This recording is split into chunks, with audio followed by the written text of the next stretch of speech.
దేవుడు మన పక్షమునుండగా మనకు విరోధి ఎవడు?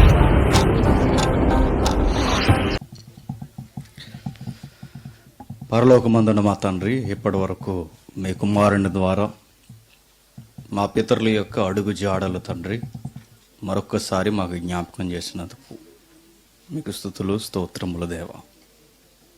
నిజమే తండ్రి, మేము ఇవ్వాల్సినది తండ్రి మా ఆత్మీయ జీవితం, వ్యక్తిగతమైన జీవితంలో భద్రత. మేము ఇచ్చే అర్పణల కన్నా తండ్రి మా క్రియలు తండ్రి మీకు అర్పితముగా ఉండాలని మీ కుమారుని ద్వారా మాకు నేర్పించారు. మిగిలిన లోతైన సంగతుల్లోనికి మేము బయలుదేరుతుండగా తండ్రి మీరే మాకు తోడుగా అనుగ్రహించండి. మీ తోడుని మాకు దయచేయండి. ప్రత్యక్షంగా పరోక్షంగా వింటున్న వారందరితో మీరు మాట్లాడండి తండ్రి. బైబిల్ అధ్యయనం అంటే కాలయాపన సదస్సు కాదని, మా బ్రతుకుల్లో ఉన్న ప్రతి లోపాన్ని సరి చేసుకునేదని గుర్తెరిగి భద్రత కలిగి మా శరీరాలను అదుపు చేసుకుని తండ్రి మా హృదయాన్ని కుమ్మరించడానికి మీ ఆత్మ సహాయంతో మమ్మల్ని అందరిని నడిపించండి. నిలబడిన నేను తండ్రి అన్ని విధాలుగా తండ్రి మీకే మహిమార్థముగా ఉపయోగపడుతూ మీరు అనుకున్నట్టుగా తండ్రి మీ వాక్యాన్ని వివరించగలిగే శక్తి కలిగిన ఆత్మను తండ్రి నన్ను నడిపిస్తారని కోరుతున్నాం దేవా. తండ్రి ఎవరు ఎటువంటి ఆలోచన కలిగి ఉన్నా సభలో కూర్చున్న మేము తండ్రి నేరుగా మీరు మాతోనే మాట్లాడుతున్నారని ప్రతి ఒక్క వ్యక్తి భద్రత కలిగి వినగలిగే బాధ్యతను, భయమును వారి గుండెల్లో పుట్టిస్తారని కోరుతూ క్రీస్తున్నామని ప్రార్థన సమర్పిస్తున్నాము తండ్రి. ఆమేన్. చాలా సంతోషం.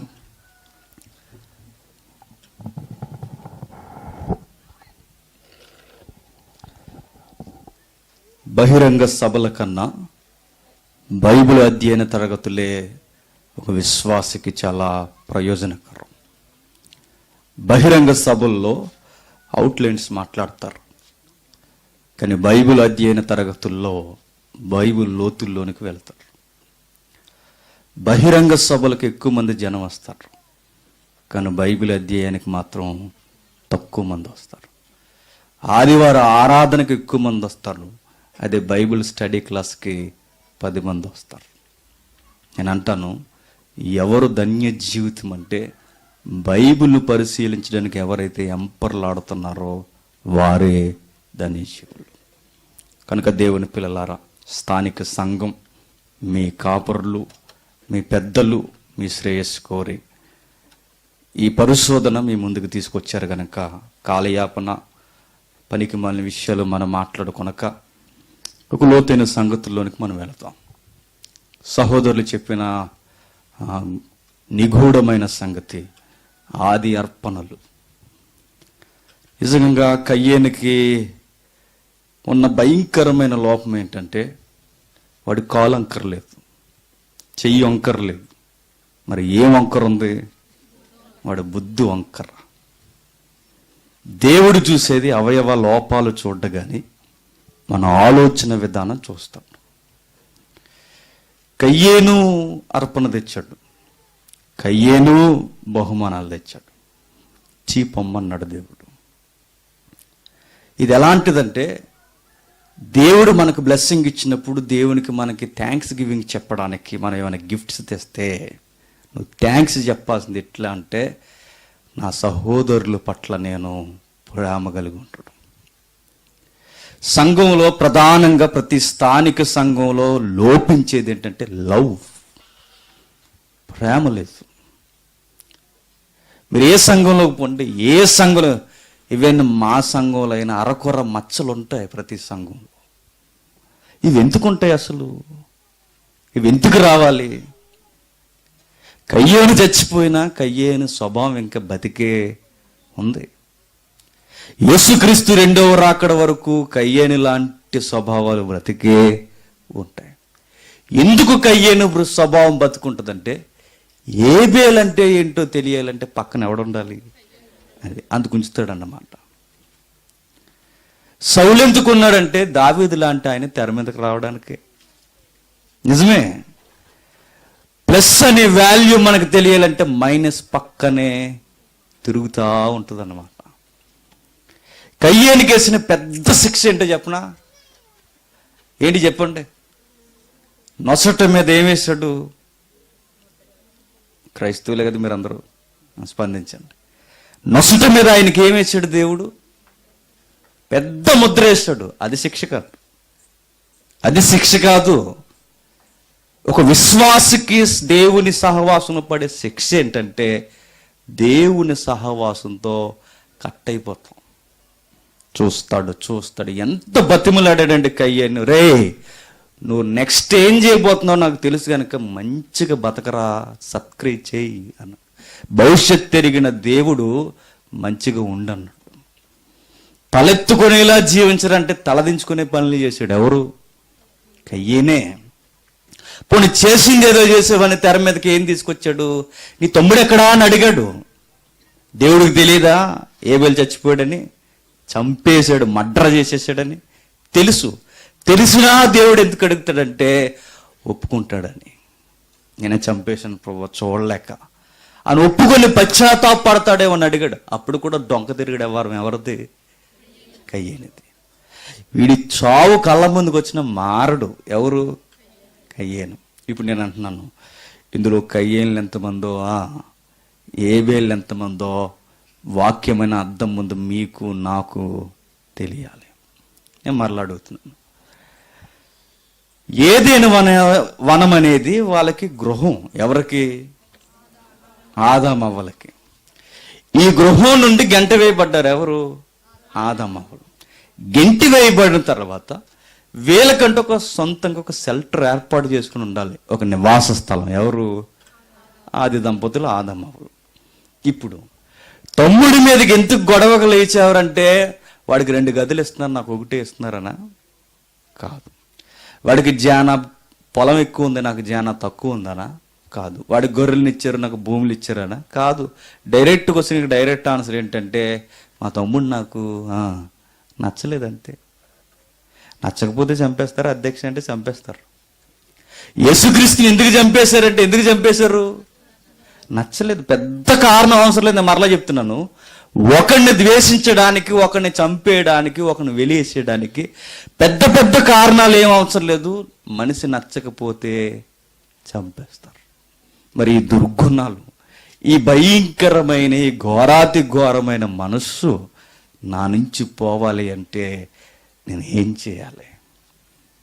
ద మోస్ట్ గ్రేటెస్ట్ ఎవాంజలిస్ట్, ఒక విధంగా మాట్లాడుకోవాలంటే సైకాలజీని దాటి మాట్లాడిన ఎవాంజలిస్ట్ సెయింట్ పాల్.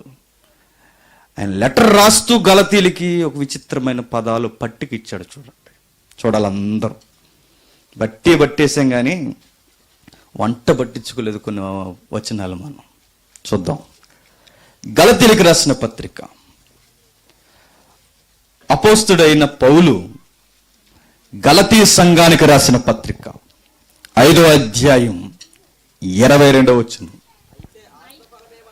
అయితే ఆత్మ ఫలము ఏమనగా ప్రేమ, సంతోషము, సమాధానము, దీర్ఘశాంతము, దయాళత్వము, మంచితనము, విశ్వాసము, సాత్వికము, ఆశానిగ్రహము, ఇట్టి వాటికి విరోధమైన నియమము ఏదియూ లేదు. క్రీస్తు యేసు సంబంధులు శరీరమును దాని ఇచ్చలతో దురాశలతోను సిలువ వేసి ఉన్నారు.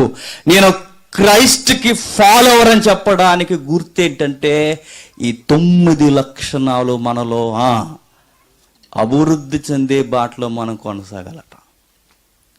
ఇంగ్లీష్లో బాగా రాశాడండి. Love, joy, peace, long suffering, gentleness, goodness, faith, meekness, self defence అన్నట్టు.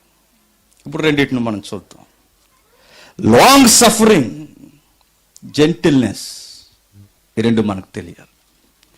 నిజానికి పదాలైతే మనకు తెలిసే కానీ బతుకులో మాత్రం అర్థాలు కోల్పోయాం. కయ్యేను మరలా ఎందుకు బతుకుంటాడంటే నేను మరలా చెప్తున్నాను, ఈ 9 వాటిని మనం డెవలప్ చేసుకోకపోతే కయ్యేను మన గుండెల్లో ఇంకా బతికే ఉంటాడు. నేను క్వశ్చన్ నేరుగా అడుగుతుందని మీరు నాకు చెప్పండి. యేసుక్రీస్తుని నమ్మి బాప్టిజం తీసుకున్న విశ్వాసి ఇంకా భూమి మీద బతికెందుకున్నాడు చెప్పండి. నేను అడుగుతున్నా మరలా, యేసుక్రీస్తుని నమ్ముకున్నాను, ఈ రోజే నేను క్రీస్తుని అంగీకరించాను అనుకోండి, ఈ రోజే నేను క్రీస్తుని నమ్ముకున్నాను, అవును యేసుక్రీస్తు దేవుడు, ఆయన దేవుని కుమారుడు, రక్షకుడు అని నేను నమ్ముకున్నాను. నమ్ముకున్న నేను ఇంకా బతుకున్నాను. నేను నమ్ముకున్న తర్వాత చనిపోతే అయిపోద్దిగా, నిత్యత్వానికి వెళ్ళిపోతాను, ఇంకా ఎందుకు బతుకున్నాను? ఎందుకో చెప్పనా?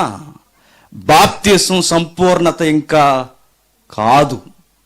బాప్టిజం అనేది మనిషికి లైఫ్కి ఫుల్ఫిల్ అయిపోలేదు, సంపూర్తి అయిపోలేదు, సంపూర్ణం అయిపోలేదు. ఒక బాప్టిజం తీసుకున్న వ్యక్తి సంపూర్ణతలోనికి ఎప్పుడు వస్తాడంటే ఈ 9 లక్షణాలు అతనిలోనికి వచ్చినప్పుడు. ఈ 9 లక్షణాలు ఎప్పటి వరకు వస్తాయంటే మనం చచ్చిపోయేంత వరకు దేవుడు ఈ 9 లక్షణాలు మనలో ఎతుకుతాడు. ఏమాత్రం ఒకటి లోపం ఉన్నా నేను చెప్తున్నాను, మన చావు ఆలస్యం అవ్వచ్చు, లేదా ఈడు మారడిక అనుకుంటే మన చావు త్వరగానే వచ్చేయచ్చు. బాప్టిజం తీసుకుని 40 ఏళ్ళైనా ఇంకా నేను బతుకున్నానంటే కారణం ఒకటే, ఇంకా నేను ఏవో మార్చుకోవాల్సినవి ఉన్నాయి. లేదు, బాప్టిజం తీసుకుని తొలినాళ్ళలోనే చనిపోయాడంటే ఏమో అతని పట్ల దేవుని చిత్తం ఏమై ఉందో మనకు తెలియదు. ఇప్పుడు నేను చూద్దాం.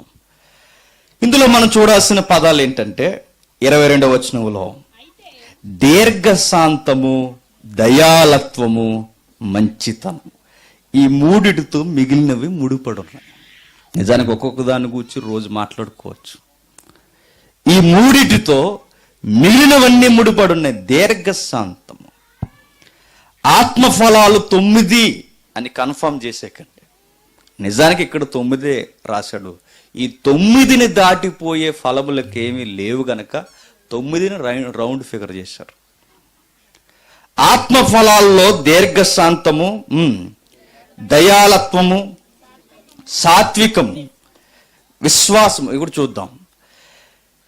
9 మనం ఏం డెవలప్ చేసుకోకుండా, నేను కొన్ని క్వశ్చన్స్, కొన్ని పదాలు మీకు తాకేలా, మీ కోపం వచ్చేలా కొన్ని మాటలు నేను అంటాను, సహించండి.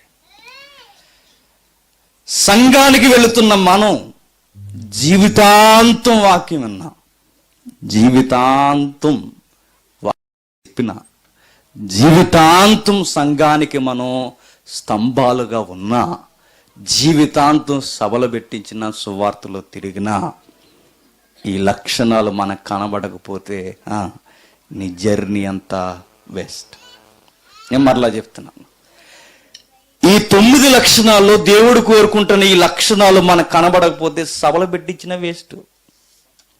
పలానా రోజు లేఖనాల పరిశోధన పెట్టామండి అని బాబీ గారు అన్నా, వాళ్ళ పెద్దలన్నా, మీరన్నా, మేమేనండి డబ్బులు వేసాం తలకు 100 రూపాయలన్నా, ఎన్ని మీరు చేసినా ఇప్పటికి 24 సభలు, 56 పబ్లిక్ మీటింగ్లు, 56 సువార్త కూడికలు మేము పెట్టామని అన్నా, నేను ఇన్ని ఉపదేశాలు చేశాను అని జేమ్స్గా నేను అన్నా, నేను సంఘంలో మెయిన్ మెంబర్ నేనే, సీనియర్ సిటిజన్ నేనే అని అన్నా, మనకి కావలసినవి దేవుడు కోరుకుంటున్నవి కనబడకపోతే మన భక్తి ఏంటట? శూన్యమట. చూద్దాం. దీర్ఘశాంతము అన్నాడు. దీర్ఘశాంతం అంటే లాంగ్ సఫరింగ్ అన్నాడు. సహిస్తూనే ఉండాలి. నిజానికి కొన్ని మన దేవుడు మనలో కొలవడానికి మనల్ని ఏం చేస్తాడంటే గెంటేస్తాడు వాటిలోకి. ఎందులోకి? సఫరింగ్లోకి. నాకే ఎందుకు ఇలా జరుగుతుందంటే నీలో గుడ్ క్వాలిటీ ఒకటి చూడాలనుకుంటున్నాడు దేవుడు. ఏంటి? నీలో దీర్ఘశాంతం ఉందా లేదా? దీర్ఘశాంతం ఉందా లేదా నాకు తెలియాలంటే 4 గోళ్ల మధ్య ఉంటే తెలీదు, నలుగురిలోకి వస్తే తెలుస్తుంది. నలుగురిలోకి వస్తే ఏం తెలుస్తుంది? కొన్ని పదాలు నేను జాగ్రత్తగా రాసుకున్నాను. ఏంటంటే, నిన్ను హర్ట్ చేసినా, నిన్ను హేళన చేసినా, నిన్ను లుక్ డౌన్ చేసినా, నిన్ను డిస్టర్బ్ చేసినా, ఇతరులచే గాయపరిచినప్పుడు లేక శ్రమ పెట్టబడినప్పుడు వెంటనే నువ్వు కోప్పడకుండా ఉంటే నీలో ఒకటి డెవలప్ అవుతుంది. ఏంటి చెప్పు? దీర్ఘశాంతం. దీర్ఘశాంతం అనేది నాలో దేవుడు ఎప్పుడు కొలుస్తాడంటే ఇతరుల చేత నువ్వు గాయపరచబడతావు, నీది అసలు ఏ దొబ్బు ఉండదు.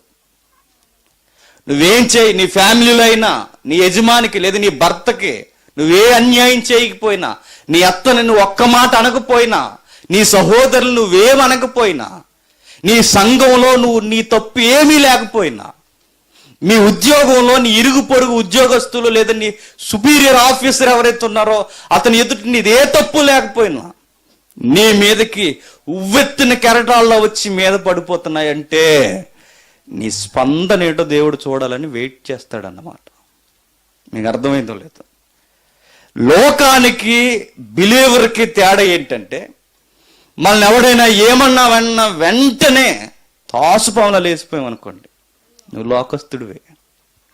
నిన్నెవరేమన్నా నువ్వేమి పట్టించుకోకుండా దీర్ఘశాంతంతో దేవునికి అప్పగించి అలా ఉన్నావు అనుకో, నువ్వు క్రైస్తవుడివే.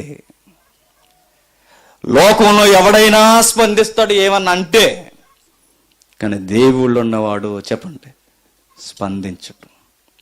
ఎందుకంటే దేవుడు కోరుకునే క్వాలిటీ ఏంటంటే, ఆయన్ని దేవుడు ఆయన లక్షణాలతో దేవుడు చూసుకోవాలనుకుంటున్నాడు.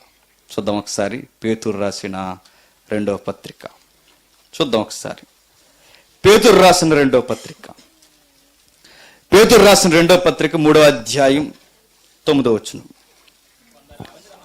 కొందరు ఆలస్యమును ఎంచుకున్నట్లు ప్రభు తన వాగ్దానమును గూర్చి ఆలస్యము చేయవాడు కాడు గాని ఎవడును నశింపవలనని ఇచ్చయింపక అందరూ మారు మనసు పొందాలని కోరుచు మీ ఎడల దీర్ఘశాంతము.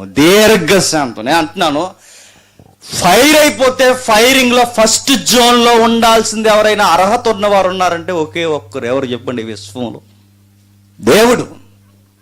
కోపడ్డానికి ఆయనకు అర్హత ఉంది, చీరేయడానికి ఆయనకు అర్హత ఉంది, ప్రతి మనిషిని కనబడకుండా చేయడానికి ఆయనకు అర్హత ఉంది. అర్హత ఉన్న ఆయనే అర్హత లేని మన బతుకులు పట్లట ఆయన ఎలా ఉన్నాడట? దీర్ఘశాంతం ఉన్నాడట. దేవుడే అందరూ బాగుండాలని దీర్ఘశాంతంతో ఉంటే, దేవుని పక్షాన ఉన్న విశ్వాసులు మనం ఎంత దీర్ఘశాంతంతో ఉండాలి? నేను మరలా అడుగుతున్నాను, ఓ కుటుంబం బాగుండాలంటే కుటుంబంలో ఉండాల్సిన యజమానులకి, పెద్దలకి, గృహిణికి, గృహ యజమానికి, ఇంట్లో ఉన్న పెద్దవారికి, సహోదరులకి ఉండాల్సిన గుడ్నెస్ ఏంటంటే చెప్పండి, దీర్ఘశాంతం. ఒక ఫ్యామిలీ బాగుండాలంటే ఎప్పుడు బాగుంటుంది చెప్పండి? కొన్ని విషయాలు అనుసుకుంటేనే కుటుంబం కలిసి ఉంటుంది. నేనేం తగ్గను అని రెడీ అయింది అనుకోండి, ఇంకంతే సంగతి లెక్క. రచ్చబండ తర్వాత కోర్టు కార్యక్రమాలు ఇంకంతే. అంతేనా?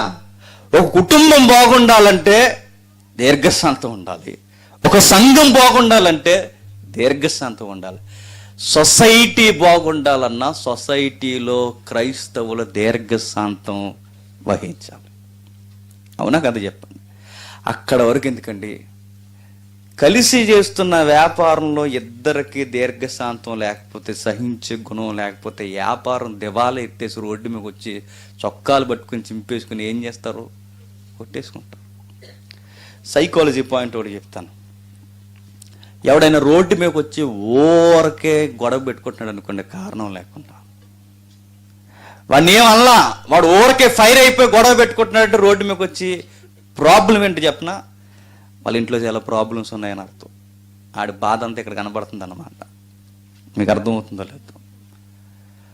ఒక స్నేహితుడి మధ్య ఒకటి సరిగ్గా ఉండలేకపోతున్నాడంటే కారణం ఏంటంటే వాడి ఇంట్లో సరి అయిన బంధాల విలువ వాడికి నేర్పలేదన్నమాట. నేను ఇప్పుడు అడుగుతున్నాను, ఒక క్రైస్తవుడుగా తనకు సఫరింగ్ అవుతున్నప్పుడు ఉండకపోతే మచ్చెవరికో చెప్పనా? సంఘం సరిగ్గా లేదన్నమాట. సంఘం సరిగ్గా ఉండాలన్నా, కుటుంబం సరిగ్గా ఉండాలన్నా, స్నేహితులు సరిగ్గా ఉండాలన్నా మిస్ అవ్వని వేదిక ఏంటంటే నేను అలవాటు చేసుకోవాలి. నిజానికి ఎవ్వరికి దీర్ఘశాంతం ఉండదు మనకి. ఎవరన్నా ఏమన్నా అంటే వెళ్ళిపోతున్న పాము మీద, తోక మీద అడుగేసామనుకోండి, అది ఎలా లేస్తుంది? అలా లేచిపోయింది. అది మనల్ని ఎవరైనా ఇలా టచ్ చేస్తే లేచిపోతున్నావంటే నువ్వు పామువి, నువ్వెవరు కాదు, క్రైస్తవుడు కాదు నువ్వు. ప్రతి దానికి ఊరకే ఫైర్ అయిపోయి రెస్పాండ్ అయిపోయేవాడు క్రైస్తవుడు. దీర్ఘశాంతానికి ఆపోజిట్ వర్డ్ ఏంటి చెప్పిన? Short temper. షార్ట్ టెంపర్ అంటే ఎలా ఉంటుంది? లోకం టెంపర్ ఉన్నవాడు హీరో ఉంటుంది, కానీ క్రైస్తవుడే దేవుడు ఏమన్నాడు తెలుసా? క్రైస్తవ దేవుడు టెంపర్ లేని వాడిని క్రైస్తవుడు అంతే. క్రైస్తవుడు ఎట్లా ఉండాలంటే ప్రతి దానికి ఉక్రోషంతో మాట్లాడేవాడు క్రైస్తవుడు కాదు. బాధపడుతున్నప్పుడు బాధను అణుచుకోవాలి. కొన్ని విషయాలు మనం పూర్తిగా అణుచుకునేలా దేవుడు ఆ జోన్లోకి తీసుకొస్తాడట. నువ్వు అన్నీ బాగానే ఉన్నావు, బాప్టిజం తీసుకున్నావు, బూతులాడో, అంతా బాగానే ఉంది.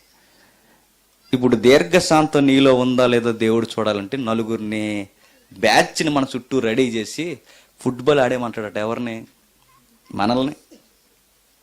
ఆ ఇంట్లో నీ నలుగురు అవ్వచ్చు, మీ ఇంట్లోనే అవ్వచ్చు, లేదా నీ స్నేహితులు అవ్వచ్చు, నీ ఉద్యోగం అవ్వచ్చు.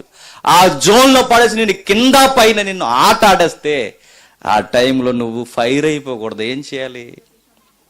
దీర్ఘశాంతం వహించాలి. ఎందుకు అలా చేయాలి?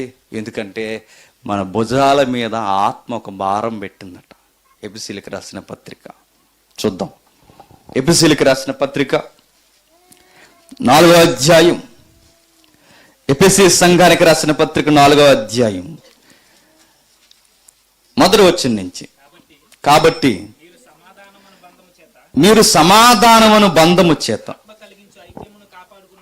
ఆత్మ కలిగించు ఐక్యతను కాపాడుకొనుటే అందు శ్రద్ధ కలిగిన వారై ప్రేమతో ఒకరిని ఒకడు సహించుచు మీరు పిలువబడిన పిలుపుకు తగినట్టుగా దీర్ఘశాంతముతో కూడిన సంపూర్ణ వినయముతోను సాత్వికముతోను నడుచుకొనవలనని ప్రభువును బట్టి ఖైదీనైన నేను మిమ్మను బతిమాలుకుంటున్నాను. ఎఫెసీ పత్రిక బ్యాక్గ్రౌండ్ ఏంటంటే, మొదటి అధ్యాయం మనుషులు అన్నవారు ఎలా ఉద్భవించారో చెప్తాడు. 2వ అధ్యాయం ఉద్భవించిన మనుషులు, డెవలప్ అయిన ఈ ప్రపంచం ఎలా దేవుని ఎదుటి నేరస్తులుగా ఉన్నాడో 2వ అధ్యాయం చెప్తాడు.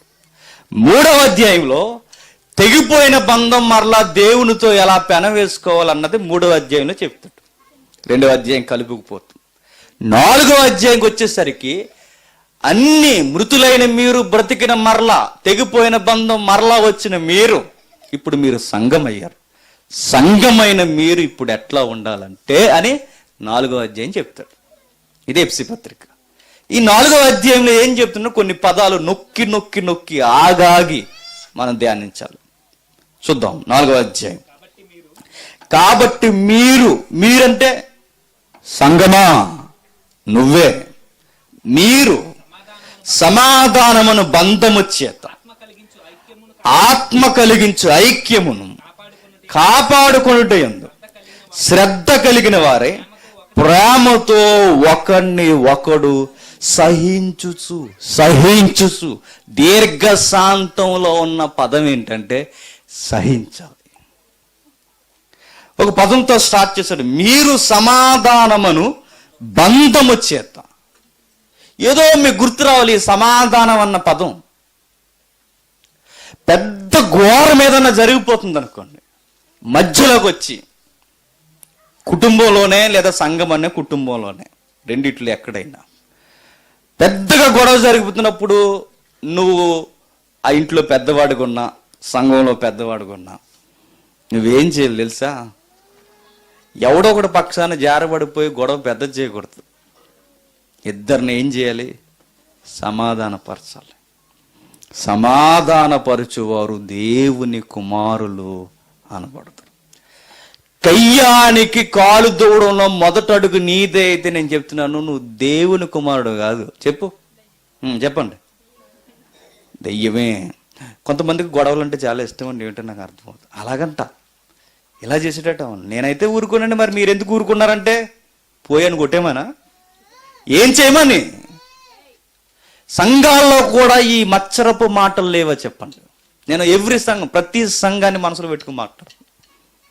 అన్ని సంఘాలు, స్థానిక సంఘాల్లో అన్ని కలిపిపోతే సార్వత్రిక సంఘంలో ఈ 21 ఈ సెంచరీలో లేదా ఈ 21వ శతాబ్దంలో మనకు కనబడుతున్నది చూడండి. మత్సరము, క్రోధము, అల్లరి, సమాధానం లేకపోవడం, ఒకడి మీద ఒక నిందలు సహించుకునే క్రైస్తవులు ఎందరు లేరు. నేను చెప్తున్నాను, మనం మిస్ అయిపోయే పాయింట్ ఏంటంటే ఒకరోజు మనం చచ్చిపోతాం. మీరు ఆ విషయం తెలియట్లేదు.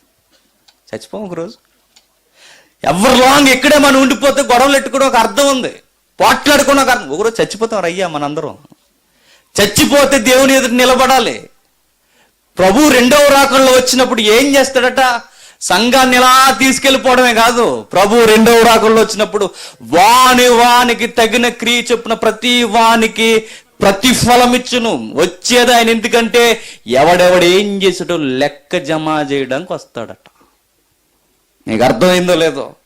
చచ్చిపోతామన్న పాయింట్ మనం మర్చిపోకూడదు. అది మనకు గుర్తుంటే సీరియస్గా మనం ఏ విషయంలో ఏం చేయని చెప్పండి, నెమ్మదిగానే మాట. ఇప్పుడు హాస్పిటల్కి వెళ్ళిపోయిన తర్వాత అడిగి డేట్ చెప్పేస్తారు. అడిగి రోగం వచ్చేసింది అనుకోండి, అడిగి డేట్ చెప్తారు, ఇంకో 6 రోజుల్లో నువ్వు చచ్చిపోతావు అని. అప్పుడు గొడవ పెట్టుకుంటాడు చెప్పండి. సావు డేట్ తెలిసిపోయిన వాడు గొడవ పెట్టుకోడు, ఎక్కువ నవ్వడు, ఏమీ చేయడు, చాలా పీస్ఫుల్గా దీర్ఘశాంతంతో ఉంటాడు. దీర్ఘశాంతం అలవాటు ఆగిపోతే దేవుడికి తెలుసు ఎలా దీర్ఘశాంతం తేవాలో. ఏం చేస్తాడు? హాస్పిటల్లో జాయిన్ చేస్తాడు అంతే. అందరూ దీర్ఘశాంతం వచ్చింది అక్కడ. ఎవరెవరితో గొడవలు ఉన్నాయి అందరికి ఫోన్ చేసి, బ్రదరు నన్ను క్షమించని కూడా అడిగేస్తాం, సిస్టర్ నన్ను క్షమించని కూడా అడుగుతాం. దేవుడు ఆరోగ్యాన్ని, ఆయుష్ని ఇచ్చినప్పుడు మనం సరిగ్గా ఉండకపోతే దేవుడికి తెలుసు లెక్క ఎలా జమ చేయాలో. దేవుడు అంటున్నాడు, మీరు సమాధానమును బంధము చేత ఆత్మ కలిగించు ఐక్యము ఐక్యతను సంఘములోనికి స్టార్ట్ చేసింది ఎవరట? ఆత్మ. రే మీరందరూ సహోదరులు, మీరందరూ ఒక కుటుంబం, మీరు ఇలా ఉండండి. దేవుడు ఐక్యతను ఆత్మ ద్వారా అనుగ్రహించినప్పుడు నెక్స్ట్ మనం చేయాల్సింది ఏంటంటే చెప్పండి, కాపాడుకోవాలట. ఏం చేయాలి మనం? ఆత్మ మన పాపాల నుంచి మనల్ని పట్టుకుంది. పరిశుద్ధాత్మని యొక్క గుణలక్షణం ఏంటంటే పాపమును గూర్చి, నీతిని గూర్చి, తీర్పును గూర్చి మనల్ని ఒప్పింపజేస్తుంది. నేను ఎందుకు మారు మనసు పొందానని మీరు ఎవరైనా ప్రశ్న వేసుకోండి.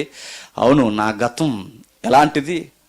పాత జీవితం, రోత జీవితం గనక ఒప్పుకుంటున్నాము, ప్రభు నాకు అవసరమని. బాప్తిసం ఎందుకు తీసుకుంటామంటే ఆత్మ మన హృదయాల్లో ఏం చేస్తుంది?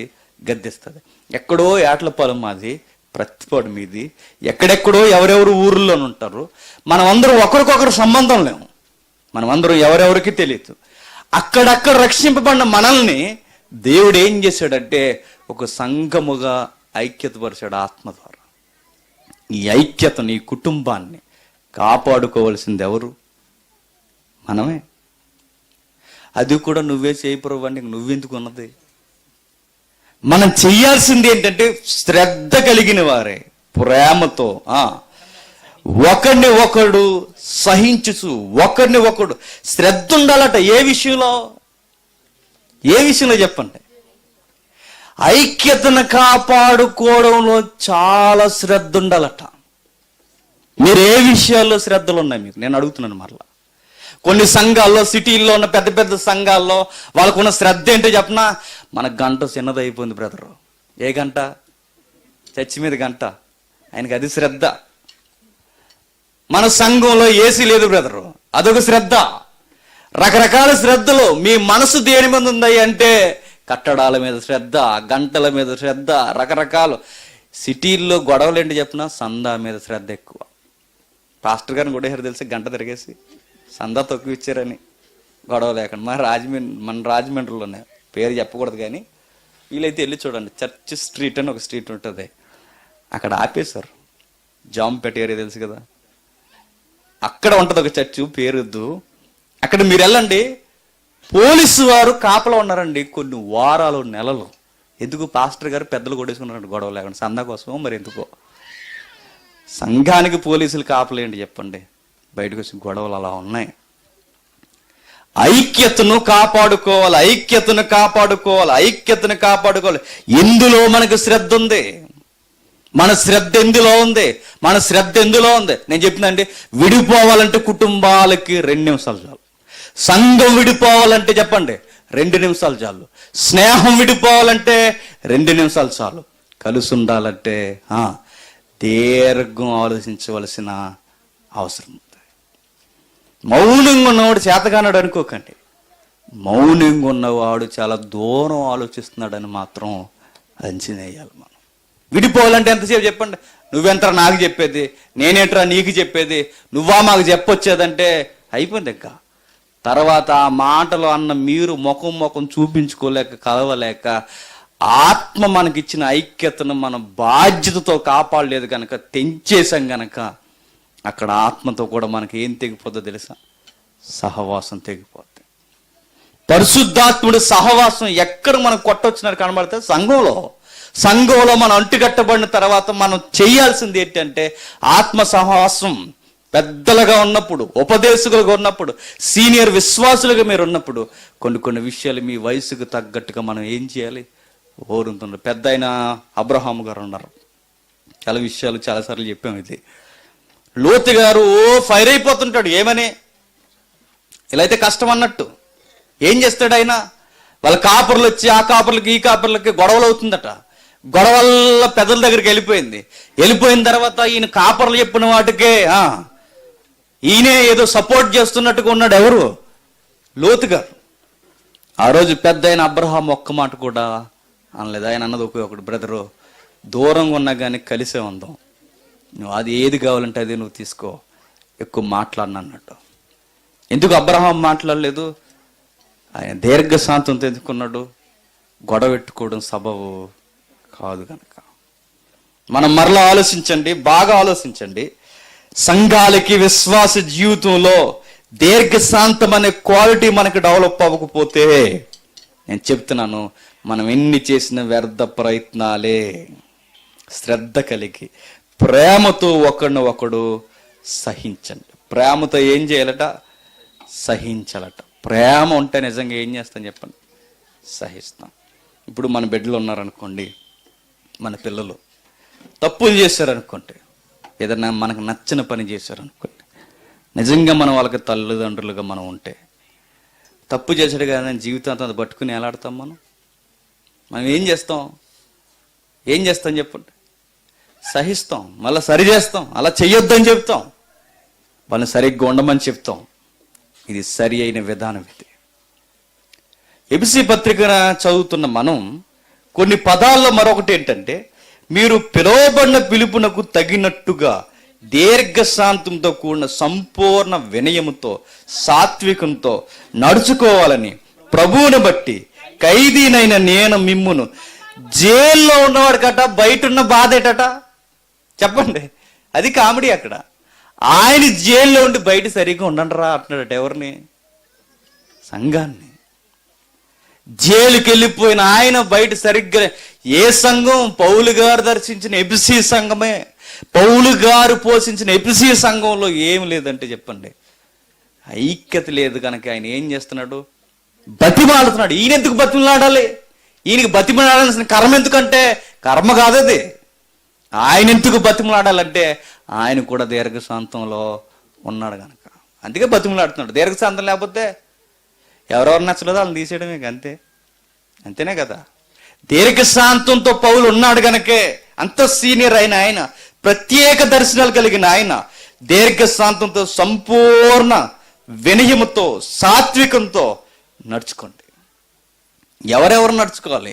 ఒకరి పట్ల ఒకరు నడుచుకోండి. ఐక్యత కలిగి జీవించండి, ప్రేమ కలిగి జీవించండి, ఒకరి పట్ల ఒకరు బాధ్యత కలిగి జీవించండి. కొరింథీయులకు రాసిన మొదటి పత్రిక 3వ అధ్యాయం, కొరింథీయులకు రాసిన మొదటి పత్రిక 3వ అధ్యాయం 4వ వచనం. కొరింథీయులకు రాసిన మొదటి పత్రిక 13వ అధ్యాయం 4వ వచనం. 13వ అధ్యాయం 4వ వచనం. ప్రేమ దీర్ఘకాలము సహించును, దయ చూపించును. ప్రేమ మత్సరపడదు, ప్రేమ డంబముగా ప్రవర్తింపదు, అది ఉప్పొంగదు, అమర్యాదగా నడవదు, సప్రయోజనం విచారించుకొనదు, త్వరగా కోపపడదు, అపకారమును మనసులో ఉంచుకొనదు, దుర్నీతి విషయమై సంతోషపడక సత్యమందు సంతోషించును. ప్రేమకున్న క్వాలిటీస్ ఇవి. నాకు నిజముగా నాకు ప్రేమ ఉందా లేదా నాకు తెలియాలంటే, ఇప్పుడు మరలా అంటున్నాను, నాకు నిజముగా దేవుడు కోరుకునే ప్రేమ నాకు ఉందో లేదో నాకు తెలియాలంటే, ప్రేమ సహిస్తుందట. సహనం దీర్ఘశాంతంతో ముడిపడి ఉందట. దీర్ఘశాంతం నాకు ఎప్పుడు వస్తుందంటే చెప్పండి, ప్రేమ ఉంటే వస్తుంది. దీర్ఘశాంతం నాకు ఎందుకు రావట్లేదంటే నేను ఎవరిని చెప్పండి ప్రేమించలేకపోతున్నాను. ప్రేమ ఏం చేస్తుందంటే దీర్ఘశాంతాన్ని నేర్పిస్తుంది. చదువు ఒకసారి. ప్రేమ దీర్ఘకాలము సహించును, దయ చూపించును. ప్రేమ మచ్చరపడదు. ఎంతకాలం సహించాలి? ఎంతకాలం సహించాలి? ఎన్ని రోజులు సహించాలి? ఎంతకాలం ఇలా పడాలి? ఎంతకాలం నేను మంచి చేసి పడాలంటే ప్రభు అన్నాడు దీర్ఘకాలం, నువ్వు బతుకున్నంత కాలం అన్నాడు. నిజమే. నిజంగా ఒక ప్రార్థన ఉంటుంది, ప్రతి ఒక్కరు నేర్చుకోవాలి. రోమన్ క్యాథలిక్లో ఒక ప్రార్థన ఉంటుంది. ఆయన ఎంత రమ్యంగా ప్రార్థన చేస్తాడంటే, ఆయన పేరు జోసఫ్ అనుకుంటా, జోసఫ. ఆయన ఏమని ప్రార్థన చేస్తాడంటే రోమన్ క్యాథలిక్లో, దేవా నేను సంఘానికి పోయినప్పుడు అందరూ నన్ను ప్రేమించాలన్న మనసు నాకు తీసే, నేనే అందరిని ప్రేమించే మనసు నాకు ఇవ్వు. అందరూ నన్ను గౌరవించాలన్న మనసు నా నుండి తీసే, నేనందరిని గౌరవించే మనసు నాకు ఇవ్వు. ఎక్కడైతే ప్రేమ, సమాధానం, అనురాగం లేదో అక్కడ నీ ప్రేమను పంచే పాత్రగా నన్ను ఉంచు దేవా అంటాడు. అందరూ నన్ను గౌరవించడం కాదు, అందరూ నన్ను ప్రేమించడం కాదు, అందరూ నన్ను అర్థం చేసుకోవడం కాదు, అందరినీ నేను అర్థం చేసుకునేలా నన్ను తీర్చిది. ఈ క్వాలిటీ ఎప్పుడు వస్తుందంటే, నేను అందరిని ప్రేమిస్తున్నప్పుడు, సహిస్తున్నప్పుడు నా జీవితంలో కనిపించే లక్షణం ఏంటంటే దీర్ఘశాంతం. దీర్ఘశాంతం. మరొక మాట, సామెతల గ్రంథం 14వ అధ్యాయం, త్వరగా సామెతల గ్రంథం 14వ అధ్యాయం 29వ వచనం. దీర్ఘశాంతము గలవాడు మహావివేకి. ఎంత గంభీరమైన పదము చూడండి. సామెతల గ్రంథం 14వ అధ్యాయం 29వ వచనం. దీర్ఘశాంతము గలవాడు మహావివేకి ముంకోపి మూఢత్వమును బహుమానముగా పొందును. దీర్ఘశాంతం గలవాడు ఎవడట? లోక చేతగానడు అంతే. ఒకడు మనల్ని ఏమన్నా అన్నాడు అనుకోండి, ఒకరు మనకేమన్నా మన తప్పు లేకపోయినా మనకు అన్యాయం చేశారు అనుకోండి, మాటకు మాట, దెబ్బకు దెబ్బ మనం చేయకపోతే లోకం మనల్ని ఏమంటది? ఈడవుడండి తింగరుడు అంటది. అనంతం లోకం ఇంకా మనల్ని ఏమంటది? చేతగానుడు అంటది. లోకం మనల్ని ఇంకా ఏమంటదంటే ఇటుకి బతకడం రాదంటది. కానీ దేవుడు ఏమన్నాడు తెలుసా? వాడే మహావివేకి అన్నాడు. మాటకు మాట, దెబ్బకు దెబ్బ, కీడుకు కీడు చేసేవాడు వివేకి కాదు, మరెవడు? అవివేకి. వివేక్ ఎవరంటే సైలెంట్గా ఉంటాడట. సరే అన్నారా, గాడ్ బ్లెస్ యు బ్రదర్ అన్నారట. నిన్నేరా తిట్టాడు దారుణంగా అంటే, వారిని వారి కుటుంబాన్ని దేవుడు దీవించుగాక. చచ్చిపోతాడు ఇంకా మాటకాడు. మళ్ళీ ఎవరన్నా ఏమన్నా అన్నారనుకోండి, మీరు ఒకటే ఆమెన్, దేవుడు మిమ్మల్ని దీవించును గాక అని తప్పేం కాదు. మన మీద అన్యాయంగా మనల్ని అన్యాయానికి గురి చేసిన మీరు, మరలా నేను చెప్తున్నాను, మీ శత్రువుల కొరకు మీరు ప్రార్థన చెయ్యండి. దీర్ఘశాంతం, సమాధానపరిచే లక్షణం, దేవుడు కోరుకునే క్వాలిటీ. ప్రేమ ఎక్కడ? నిజంగా మీ సంఘంలో మరి పరిస్థితులు ఎలా ఉన్నా నాకు తెలియదు, కానీ ఎవరికన్నా మీలో గొడవలు ఉంటే మీరు చెయ్యాల్సింది ఏంటి చెప్పనా? ప్రార్థన పెట్టుకోండి. ప్రార్థన పెట్టి, నిజంగా చెప్తున్నాను, ప్రార్థన పెట్టుకోండి. ఎవరెవరికి పట్టలేదో వాళ్ళిద్దరిని పక్కన మోకాలు వేయించండి. మోకాలు వేయించి ఆయన కొరకు ఈయన కొరకు ఆయన్ని ప్రార్థన చేయమండి. నిజంగా చెప్తున్నాను, ప్రార్థన అయిన తర్వాత ఇద్దరు చాలా బాగా మాట్లాడుకుంటారు. నేను చూసాను అది. ఇప్పుడు మనసు ఇప్పి మాట్లాడాలి ఎందుకు? దేవుడు ఉన్నాడు అక్కడ. దేవుడు ఎదుట నిజముగా ఎప్పుడైతే ఆయన కొరకు, ఆయన కుటుంబం కొరకు, ఆయన భార్య కొరకు, ఆయన పిల్లల కొరకు, ఆయన పనుల కొరకు, ఆయన ప్రయాణాల కొరకు నేను ప్రార్థన చేస్తుంటే ఆయన ఏమనుకుంటాడు చెప్పనా? వీరికి విరోధంగా నేను ప్రార్థన చేయకూడదని ఆయన ఏం చేస్తాడు? నా కొరకు ఆయన ప్రార్థన చేస్తాడు. నిజమే తండ్రి, మా సహోదరుని కాపాడు. అయిపోయింది. ఇంక అక్కడితో గొడవ ఏమైపోయింది? సద్దుమణిగిపోయింది. మహావివేక్ ఏం చేస్తాడంటే దేవుడిచ్చిన ఐక్యతను కాపాడుకోవడానికి దేవుని దగ్గరికి వచ్చి ప్రేమను పెంపొందింపజేసుకుంటాడు. అవివేక్ ఏం చేస్తాడట? ముక్కోపి మూఢత్వమును బహుమానముగా పొందును. ముక్కోపి అంటే ఆడ కోపం ఎక్కడ ఉంటుందట? అదో సామెత ఉందిగా, ముక్కు మీద ఉంటుంది, ముక్కు కనబట్టలేదు అని కూడా. ముక్కు మీద ఉంటుందంటే ముక్కుని టచ్ చేస్తే ఎలా ఫైర్ అంత త్వరగా ఫైర్ అయిపోతారట. ఎవరు? ముక్కోపి. నేను అంటున్నాను, ఎక్కువ ప్రతి దానికి కోపపడిపోతే నువ్వు నేను వివేకులము కాదు, దీర్ఘశాంతం కలిగిన వారు కాదు. చాలా విషయాలకి విశ్వాసులుగా మనం ఏం చేయకూడదు చెప్పండి? స్పందించకూడదు. వదిలేయండి. న్యాయము తీర్చి దేవుడు పైన ఉన్నాడు, న్యాయము జరిగించేవాడు పైన ఉన్నాడు. నీ కుటుంబంలో నీకు అన్యాయమే జరుగుతుందా? మీ అత్త నిన్ను బతకనివ్వట్లేదా? లేదా నీ యజమాని నిన్ను బతకనివ్వట్లేదా? నీ సహోదరులు నీ మీద పడిపోతున్నారా? వదిలే. నువ్వు క్రైస్తవుడు. నిన్నెందుకు ఆ సఫరింగ్ లో దేవుడు వదిలేసాడంటే నీలో క్వాలిటీ చూడాలనుకుంటున్నాడు దేవుడు. నిజంగా యేసుక్రీస్తు వారి ఫ్యామిలీ చూడండి, ఆయనకి ఏమైనా సపోర్ట్ చేసింది? ఆయనకి ప్రభు యొక్క కుటుంబం ఆయనకి ఏమైనా సపోర్ట్ చేసింది? ఆయన బతుకున్నంతకాలం చేయలేదు. ఆయన బాధకే గురి చేశారు. కానీ ప్రభు ఏం చేశాడు? సహించాడు. గొప్ప సంగతి ఏంటంటే నిజానికి యేసుక్రీస్తు కన్నా గొప్పవారు కారు ఆయన కన్న తల్లి తండ్రి కాని తండ్రి. ఎవరు? యోసేపు. వాళ్ళిద్దరూ గొప్పవారు కాదు. గొప్పవారు కాని వారిద్దరికి గొప్పవాడైన ఈయన ఏమయ్యాడు? సహించి లోబడ్డాడు. నిజానికి తమ్ముళ్ళు ఎవరైతే ఉన్నారో, తమ్ముళ్ళు చెల్లెళ్ళు అర్థం చేసుకోకపోయినా, ఆయన ముందు ఏమాత్రం పనికి రాకపోయినా ఆయన ఎలా ఉన్నాడు? పెద్దగా ఆన్సర్ చేయలేదు వాళ్ళకి. వాళ్ళతో ఏమైనా గొడవలు పెట్టుకున్నాడు? ఎంత అవమానించారండి ఆయన్ని. నీ బిల్డప్ మాకు తెలుసులే అన్నారు. ఎవరిని? యేసుక్రీస్తు వారిని. నీకు పబ్లిసిటీ పిచ్చి, నీకు పోయి అక్కడ చెప్పుకో అన్నారు. పండగకు పో అన్నారు. ఎంత ఏలాకోలం చేశారు. కానీ ఆయన ఏమన్నాడు చెప్పిన? సింపుల్గా, మీరు వెళ్ళండి, నేను తర్వాత వస్తా అన్నాడు. ఎందుకు ఆయన ఎందుకు ఆన్సర్ చేయలేదు? చెయ్యడు. దేవుని కుమారులు గొడవలకి కాలు దువ్వరు. మీకు అదే గుర్తు నేను చెప్తున్నా. ఈరోజు ఫేస్బుక్లో, వాట్సాప్లో చచ్చిపోతున్నారు. ఏదైనా కొత్త గొడవ వస్తే, ఏదైనా జరిగితే చాలు, ఏదైనా విషయం బొగ్గుమనంటే చాలు, దాన్ని ఇంకా పెట్రోల్ వేసి తగలెడతాం మనం. గొడవలకి చేవిచ్చేస్తాం. ఏదన్నా విషయం, ఏదన్నా గొడవ జరిగితే, నేను మరలా చెప్తున్నాను, గొడవలకి కాలు దువ్వేవాడు దేవుని కుమారుడు అనిపించుకోడు. ఇదే 15వ అధ్యాయం సామెతల గ్రంథం 15వ అధ్యాయం 18వ వచనం. కోపోద్రేకము గలవాడు కలహము రేపును, దీర్ఘశాంతం గలవాడు వివాదమును అణిచివేయును. ఎంత బాగుందో చూడండి. మాటకు మాట సమాధానం చెప్తే వివాదం ఏమవుదో? అణిచివేయబడదు. కోపం గలవాడు కలహము రేపును, దీర్ఘశాంతుడు వివాదమును అణిచివేయును. ఒక మాట ఉంది, రెండు కలుపుకుందాం. ప్రేమ, వివేకము వివాదాన్ని ఏం చేస్తాయట? అణిచేస్తాయట. మహావివేకి, ప్రేమ కలిగిన వాడు వివాదాన్ని ఏం చేస్తాడంటే చెప్పండి, పెద్ద గొడవని సింపుల్గా అలా తేల్చేస్తాడంట. అంతే.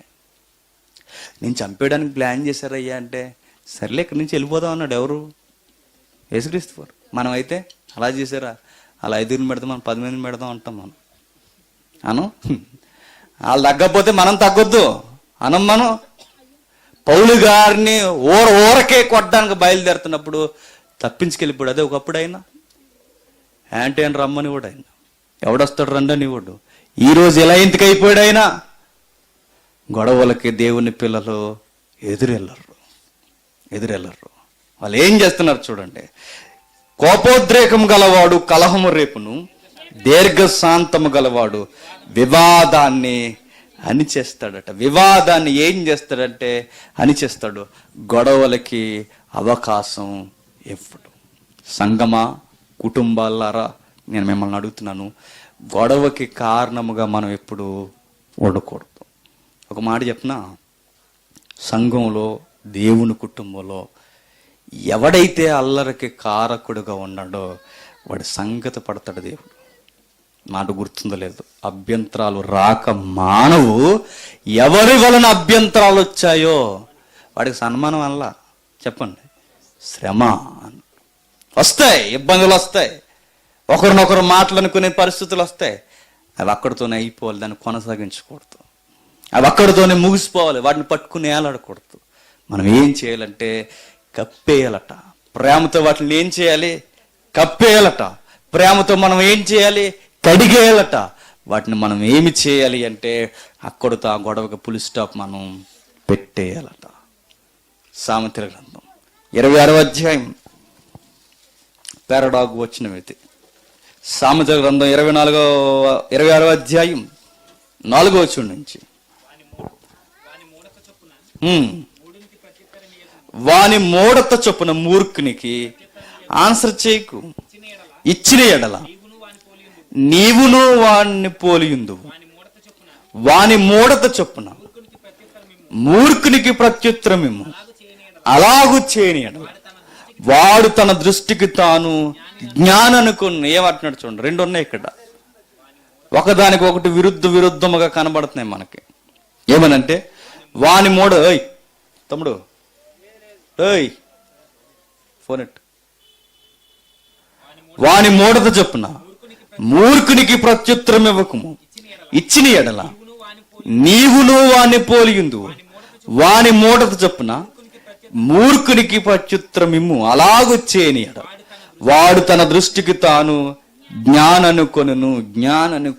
రెండు రకాలు చెప్తుంది. ఒకటే మూర్ఖునికి సమాధానం చెప్పకన్నాడు, రెండు మూర్ఖునికి సమాధానం చెప్పమన్నాడు. ఇప్పుడు దీర్ఘశాంతం కలిగిన వివేకి ఎలా వ్యవహరించాలో నేర్చుకోవాలి. ఎలా అంటే వివేకట అంచనా వేస్తాడట, వీడికి ఈ టైంలో సమాధానం చెప్పాలా వద్దా, వీడికి ఈ టైంలో సమాధానం చెప్తే వాడు సమాధానం స్వీకరించలేడు. అదే వ్యక్తితో వివాదం వచ్చినప్పుడు ఆ టైంలో ఆ వ్యక్తికి సమాధానం చెప్పకపోతే వాడు చెప్పింది రైట్ అనుకుంటాడని టైం చూసి కరెక్ట్గా వాడికి ఆన్సర్ మనం చెప్పాలట. ఎంత లోతైన మాట్లాడినాడు చూడండి. మూర్ఖుడికి వాడు మూర్ఖంగా ఉన్నప్పుడు కొన్నిసార్లు వాడికి నువ్వు ఆన్సర్ చేయాల్సిన అవసరం లేదు, చెప్పక అవసరం లేదు. కొన్ని సందర్భాల్లో వాడికి ఆన్సర్ చెప్పకపోతే మూర్ఖత ఎక్కువ అవుద్ది. ఆ టైంలో సమాధానం చెప్పు. సమాధానం చెప్పడం అంటే నువ్వెంత నేనెంత అనకూడదు. సమాధానం చెప్పడం అంటే రే ఇలా చేస్తే ఇలా అవుద్దురా చెప్పే, వింటాడు, లేకపోతే వ్యక్తి యొక్క ప్రవర్తన బట్టి వాడికి సరి అయిన సమాధానం చెప్పే వివేకం కూడా దీర్ఘశాంతం కలిగిన క్రైస్తవుడికి ఏముండాలట? జ్ఞానం ఉండాలట. ఉండాలి మనకి. నిజంగా నేను చెప్తున్నాను, ఇంత వివేకం, ఇంత దీర్ఘశాంతం, ఈ కప్పే ప్రేమ, సహించే గుణం, ఈ గుణ లక్షణాలు, వివేకం మనకు లేకపోతే నేను చెప్తున్నాను భక్తి జీవితంలో కొనసాగడం చాలా కష్టం. చివరికి మనం ఏమైపోతాం చెప్పినా మానసిక రోగులం అయిపోతాం. నిజంగా చెప్తున్నాను నేను. ఈ దీర్ఘశాంతం మనం అలవాటు చేసుకోకపోయినా, ఈ దీర్ఘశాంతం మన జీవితంలో మనం చూసుకోకపోయినా మానసిక రోగులు, పిచ్చోళ్ళు ఎందుకు అవుతారు చెప్పండి? పిచ్చోళ్ళ దగ్గరికి మీరు వెళ్ళారు, ఇంకా పిచ్చ వాళ్ళ దగ్గరికి వాళ్ళు ఎందుకు అవుతారు? అన్నీ చేసి అన్యాయం అయిపోయారు కనుక పిచ్చోళ్ళు అయిపోయారు, అంతేనా? అన్నీ చేసి అన్యాయం అయిపోయారు కనుక పిచ్చోళ్ళు అయిపోయారు. లోపలికి పోయి ఏం చెప్తాడు? ఆడికి 5 లక్షలు ఇచ్చాను అంటాడు. ఇలా కొట్టి ఎవరికి? ఆడికి 5 లక్షలు ఇచ్చాను, ఈవిడికి 4 లక్షలు ఇచ్చాను, నా భూమి తీసేసుకున్నారు, కోర్టుకు వెళ్తే నాకు ఎవరు న్యాయం చేయలేదు. లోపల ఆడి బాధ ఏంటంటే అన్నీ చేసి అన్యాయం అయిపోయాడు, అందుకు పిచ్చోళ్ళు అయిపోయారు. మీకు అర్థమవుతుందా? పిచ్చోళ్ళు ఎందుకు అయిపోతారంటే మనకు అన్యాయం జరిగింది అలా జ్ఞాపకం పెట్టుకుని మనం సఫర్ అయిపోయాం అనుకోండి. సఫరింగ్ ఉంటుంది కాదంటలేదు, దాన్ని అలా మనం ప్రభు యొద్ద పెట్టకుండా మనం బాధపడితే మనం ఏమైపోతాం చెప్పమా? మెంటల్ పేషెంట్లు అయిపోతాం మనం. ప్రభు గుర్తెరిగిన జీవితాలను ఎరిగిన ఆయన ఏమన్నాడంటే, నువ్వు వీటన్నిటికీ సొల్యూషన్ ఏంటంటే సహించు. వాళ్ళని ఏం చేస్తావు? ప్రేమించు. నిజంగా ప్రేమ చెప్పనా, నిన్ను ప్రేమించేవాళ్ళని ప్రేమించడం ప్రేమ కాదన్నాడు ప్రభు. నిజమైన మజ ఉండే లవ్ ఏంటి చెప్పనా, నిన్ను తిట్టేవాడిని ప్రేమించే, అది డిఫరెంట్ లవ్. అది అని తెగ ప్రేమించే గొడవ ఉంటుంది, ఇక చచ్చిపోతాడు, ఇంకా ప్రేమలో మునిగిపోయాడు. ప్రేమించేయడం వాడికి, వాడు నేను తిడుతున్నాడు అనుకోరు, థ్యాంక్ యూ రా, love you my dear sweet heart bro అన్నాడు, సత్తాడు. ఇంకా పొద్దున్నే గుడ్ మార్నింగ్ మెసేజ్ పెట్టి ఎవరికి? వాడికే. ప్రేమించు. నేను చెప్తున్నానండి, మౌనం బాగా గుర్తుపెట్టుకుని, మౌనం చాలా వాటిని నరికేస్తుంది, కనబడకుండా చాలా వాటిని నరికేస్తుంది. మౌనం ప్రతి దాన్ని పడగొట్టేస్తుంది. మనం తెలియక మనం అనుకుంటాం ఏమవుతుందని. మౌనం ఏం చేస్తుందంటే కొన్ని విషయాలు కనబడకుండా చేస్తుంది. సామెతల గ్రంథం చూద్దాం, మాట బాగుంటుంది. సామెతల గ్రంథం 15వ అధ్యాయం, క్షమించండి 25వ అధ్యాయం, సామెతల గ్రంథం 25వ అధ్యాయం 15వ వచనం. దీర్ఘశాంతము చేత న్యాయాధిపతిని ఒప్పించవచ్చును, సాత్వికమైన నాలుక ఎముకలను నలగొట్టును, నరికేస్తుందట. ఏమందో చూసారా? దీర్ఘశాంతము న్యాయాధిపతిని ఏం చేస్తుంది? న్యాయాధిపతిని ఒప్పిస్తే, జడ్జిని ఒప్పిస్తే దీర్ఘశాంతం సహోదరుని ఒప్పించదా చెప్పండి? మన తోటి బంధువులను ఒప్పించదా చెప్పండి? కొన్నిసార్లు మనం కాముగా ఉంటే కొన్ని గొడవలు ఏమైపోతాయి? సద్దుమణిగిపోతాయి. గొడవలకు బెస్ట్ సజెషన్ ఏంటంటే స్పందించకుండా మౌనంగా ఉండడమే తెలివైన లక్షణం. ఎంత బాగా మాట్లాడుతున్నాడో చూడండి. మరలా చదువుతాం ఒకసారి. దీర్ఘశాంతము చేత న్యాయాధిపతిని ఒప్పించవచ్చు, సాత్వికమైన నాలుక ఎముకలను నలగొట్టును. ఎవరెముకలు? ఎవరైతే విరోధంగా ఉన్నారో, ఎవరైతే మనకు విరోధ భావంతో ఉన్నారో వాళ్ళందరూ ఎముకలు ఏమవుతాయట? నలగొట్టబడతాయట. ఆడికి పిచ్చెక్కేస్తుంది. ఏటి ఏమండాడు? ఆడికి మెంటలు వచ్చేది ఎవరికి? అన్నవాడికి. ఎలా మెంటలు వచ్చేద్దంటే ఏమండేటి ఏమండని ఆడికి మెంటలో. ఎవరికి? వాడికి ఏమండాడు రీడు, ఆడండవు. నువ్వు అనుకో అని ఒక రోజు అంటారు ఎవరొకరు అంటారు, నీకేం పిచ్చా అతను ఏమండో, నువ్వెందుకు ఆయన మీద ఊరకెళ్తావు నీకు అప్పుడు అంటారు. ఆ మాటకు మరలా పిచ్చెక్కేది ఎవరికి? వీడికి. ఎముకల్ని సమాధానకరమైన మాట మౌనం ఏం చేస్తుందట? ఇరిచేస్తాడు. నేను చెప్తున్నాను, బూస్ట్ తాగాల్సిన అవసరం లేదు. మరి చెప్పండి, సైలెంట్గా ఉంటాడు. ఎముకలు ఏమవుతాయట? ఇరిగిపోతాయట. నిజమే కదా? మీకు విషయం చెప్పనా? సర్వేగముగా పరిగెడుతున్న ఈ నాగరికత, మాకు తిరుగులేదనుకున్న ఈ అధికార బలం, మత సాందస్యవాదం, వీటన్నిటికీ విరుగుడు ఒకే ఒక్కటేంటో చెప్పనా? కలవరగిరి మీద యేసుక్రీస్తు మౌనం. ఈ ప్రపంచం తలదించడానికి కారణం ఏంటి చెప్పండి? యేసుక్రీస్తు మౌనం. దేవుని పాదాల దగ్గరికి మానవాళి వచ్చి పడిపోవడానికి కారణం ఏంటంటే ప్రభు అయిన యేసుక్రీస్తు గొర్రె పిల్లవలే మౌనం. నిజానికి ఆయన ఆర్గ్యూ చేస్తే ఎవడండి ఆయనతో ఆర్గ్యుమెంట్ చేసేది? నిజానికి ఆయన ఫైటింగ్ దిగితే ఎవరండి ఆయనతో ఫైట్ చేసేది? నిజానికి ఆయనే గనక రండ్రా మీరంతా నేనంత అంటే దైవానికి ఎదురెళ్ళేది ఎవడు చెప్పండి? కానీ మానవ ఆకారంలో ఉన్న ఆయన మనకు నేర్పించింది ఏంటంటే మౌనం. ప్రపంచాన్ని దేవుని పాదాల దగ్గరికి తీసుకొస్తుంది. సిలువ మనకు అదే నేర్పిస్తుంది. కలవరి గిరి మనకు అదే నేర్పిస్తుంది. మౌనంగా ఉండమని నేర్పిస్తుంది. పేతురు గారు ఏమన్నారు చూద్దాం ఒకసారి, మరలా వద్దాం. పేతురు గారు మొదటి పేతురు పత్రిక 2వ అధ్యాయం, క్రీస్తుని గురించి ఆయన మాట్లాడుతూ ఎన్ని బలమైన మాట్లాడినాడు చూడండి. మొదటి పత్రిక 2వ అధ్యాయం 23వ వచనం. ఆయన దూషింపబడి బదులు దూషించలేదు, ఆయన శ్రమ పెట్టబడి బెదిరింపక న్యాయముగా తీర్పు తీర్చు దేవునికి తన్ను తానే అప్పగించుకుని దూషించారట. ఎవరిని? యేసుక్రీస్తుని. నేను అంటున్నాను, యేసుక్రీస్తుని దూషించినంతగా మనల్ని ఎప్పుడైనా ఎవరైనా దూషించారు? ఆయన ఏమన్నారో తెలుసా? దేవుడైన ఆయన్ని నువ్వు దేవుడు అయితే రా అన్నారు. ఎంత అవమానం అండి అది. ఆయన వచ్చిందే దేవుడిగా నిరూపించుకోవడానికి, ఆయన వచ్చిందే దేవుడిగా చెప్పి నిత్యత్వాన్ని ఇవ్వడానికి. అలాంటి దాని మీద పాయింట్ అవుట్ చేసి నువ్వు దేవుడువా అని అడిగారు. ఆయన పుట్టుకని నిందించారు. ఒక్క మాటలో చెప్పాలంటే యేసుక్రీస్తు వారిని ఏమన్నారు తెలుసా? ద్వంద్వార్థం వచ్చేలా మేమేం వ్యభిచారానికి పుట్టలేదు అన్నారు ఆయన ప్రసంగాలు చేస్తుంటే. అంటే ఆయన ఏమన్నా తెలుసా? నువ్వు వ్యభిచారికి పుట్టావన్న అర్థం వచ్చేలా రోజు పబ్లిక్ మాట్లాడింది. దెయ్యం అన్నారు, సాతాన్ అన్నారు, సాతానికి కుమారుడు అన్నారు, ఈ దెయ్యాలన్నిటికీ గురువు నువ్వే అన్నారు, తిండిపోతున్నారు, తాగుబోతున్నారు, ఇంకా సొంత కుటుంబం మా వాడికి పిచ్చి అన్నారు. యేసుక్రీస్తు అని ఎన్ని మాటలు అన్నారు ఈ భూమి మీద, అన్నీ అన్నారు. కానీ ఒక్కరిని కూడా బదులైనా దూషించలేదండి. సమాధానం చెప్పాడు పిలాతుకి. ఇందాక సామెతలో చదువుకున్నప్పుడు ఎప్పుడు ఆన్సర్ చేయాలో మనకు తెలియాలి, ఎప్పుడు ఆన్సర్ చేయకూడదు కూడా మనకి తెలియాలి. ప్రభు అక్కడేం చెప్పాడండి, నువ్వు రాజు అంటే ఎస్, నా రాజ్యానికి నేనే రాజుని అన్నాడు. కానీ శిక్ష ఎత్తే మాత్రం ఊరుకొని అనలేదు, ఏమన్నట్టు ఏం ఆన్సర్ చెప్పాలి అదే చెప్పాడు. ఎంతవరకు మాట్లాడాడు అంతవరకే మాట్లాడాడు. జరిగేదంతా దైవానికి అప్పగించేశాడు. అదే చెప్తున్నాడు చూడండి. ఏమంటున్నాడు, దూషింపబడి బదులు దూషింపలేదు, ఆయన శ్రమ పెట్టబడి బెదిరింపగా న్యాయముగా తీర్పు తెచ్చి దేవునికి తన్ను తాను అప్పగించిన. ప్రభువే దేవునికి తనను తాను అప్పగించుకుంటే మనం ప్రభువులమా? మనం ప్రభువులమా చెప్పండి? దాసులు మనం దేవుని ఎదుట. మరి మనం ఎంత మౌనంగా ఉండాలి? మనం పాప విషయమై చనిపోయే నీతి విషయమై జీవించినట్లు ఆయన తానే తన శరీరం మందు మన పాపముల మ్రాను మీద మోసుకొనెను. ఆయన పొందిన గాయముల చేత మీరు స్వస్థత నొందితిరి. మీరు గొర్రెల వలె దారి తప్పిపోదురు కానీ ఇప్పుడు మీ ఆత్మల కాపరియు అధ్యక్షుడైన ఆయన వైపునకు మళ్ళీ ఉన్నారు. ఎంత బాగా మాట్లాడుతున్నారో చూడండి.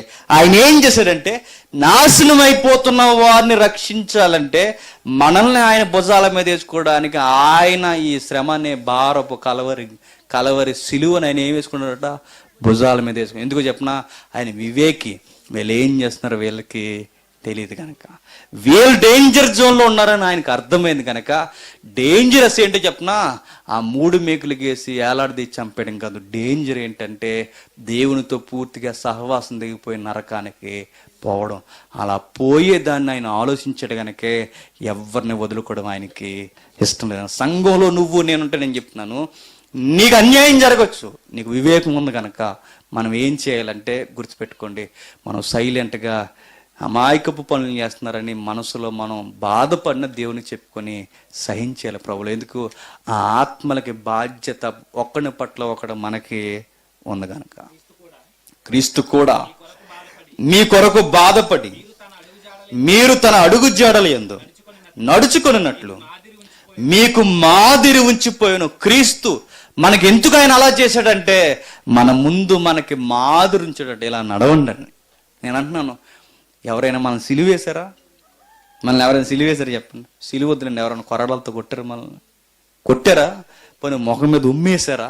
నలుగురిలోకి తీసుకొచ్చి చెల్లును కొట్టేసి ఎవరు నేను కొట్టింది చెప్పు అని అడిగారా? ఏం చేయలేదు. మనం గట్టిగా అంటే మాట అంటారు, అంతేగా. అంతకు మించి మనల్ని ఏమన్నా అన్నారా? కానీ దాన్ని మనం సహించకపోతే ఎట్లా చెప్పండి? నాకు దేవుడి 9 ఫలాల్లో ఒక ఫలం నాకు ఏమి కావాలని దేవుడు చూస్తున్నాడంటే, ఈ మాటలు అనే పరిస్థితుల్లోనికి, ఇబ్బందికరమైన పరిస్థితుల్లో దేవుడు ఎందుకు చూసి చూడట్టు నా ఎళ్ళ చూస్తున్నాడంటే, నాకు దేవుడిది సహనం, దీర్ఘశాంతం, లాంగ్ సఫరింగ్ నాకు నేర్పించాలనుకుంటున్నాడు. ఎంతకాలం నేర్పిస్తాడు? నీ వంకర్లు అరిగేంత వరకు అయినా నేర్పిస్తాడు. నిజంగా నేర్పిస్తాడు. టైం రాని అంటారు చూసుకుంటానంటే ఇంకా నేర్పిస్తాడు. మీకు అర్థమైందో లేదు? ఇప్పుడు మీ టైం రాని నా టైం వస్తుందంటే నీకు ఇంకా ఎలా ఉందా అనుకుంటాడు దేవుడు. ఇంకా నేర్పిస్తాడు. టైం వచ్చేది వాళ్ళకి కాదు, టైం వచ్చింది ఎవరికి? మనకి. మనం నేర్చుకునే కాలం ఇది. రోజు రోజుకి విశ్వాసి బాప్తీసం తీసుకున్న వెంటనే పరిపూర్ణ స్థితిలోనికి రాడు. ఇంకా బతుకున్నాడంటే కారణం ఏంటంటే, ఈ ఫలముల గుండా దేవుడు ఆ వ్యక్తిని చూడాలనుకుంటాడు. యాకోబు పత్రిక మొదటి అధ్యాయం 2వ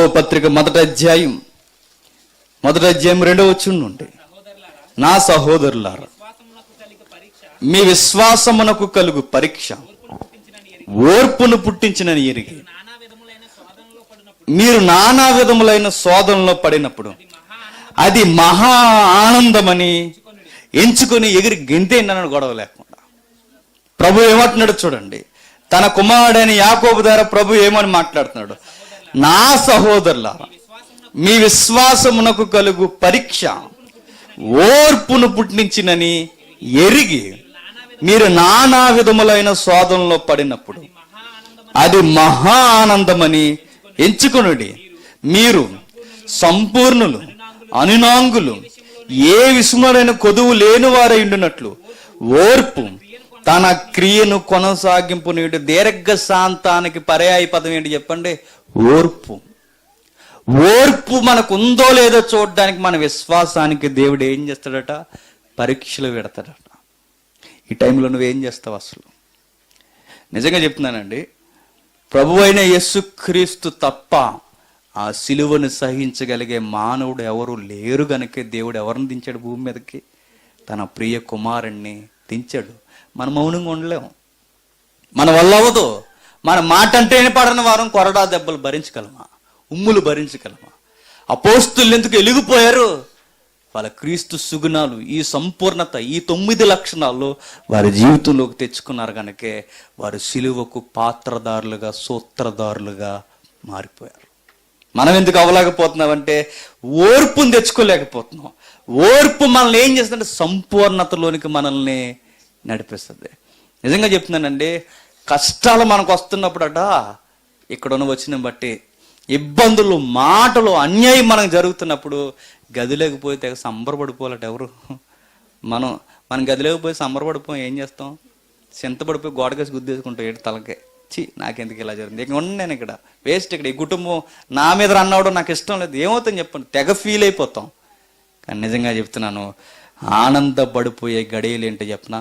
నేను నిందించి, అవమానించి, బాధించినప్పుడు ప్రభు అన్నాడు, ఆనందించి సంతోషించండి. ప్రభు ఏమన్నాడంటే, ఒరే పిచ్చోళ్ళారా, లోకం నన్నే ద్వేషించింది, మిమ్మల్ని దేశించడం పెద్ద ఎంతేమీ కాదన్నాడు. ఆయన్నే దేశిస్తే మనం దేశించడం పెద్ద ఎంత చెప్పండి. అలాంటి జోన్లోకి నేను వెళ్తున్నానంటే ఇది సంతోషమైన గడి. ఉద్యోగ కొడుకులు మనకి ఏంటి చెప్పండి? నిందించి అవమానించినప్పుడు, అది ఉపవాస కొడుకులు ఉద్యోగం ఏంటంటే మనం నిందించి అవమానించినప్పుడు గొప్ప బహుమానం దేవుడు మనకి ఇస్తున్నాడు.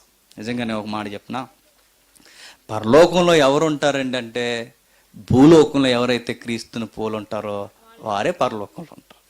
మరలా పరలోకంలో యేసుక్రీస్తుకి ఎవరు దగ్గరగా ఉంటారండి అంటే, భూలోకంలో ఎవరైతే క్రీస్తుకు దగ్గరగా ఉంటారో వారు పరలోకంలో ఉంటారు.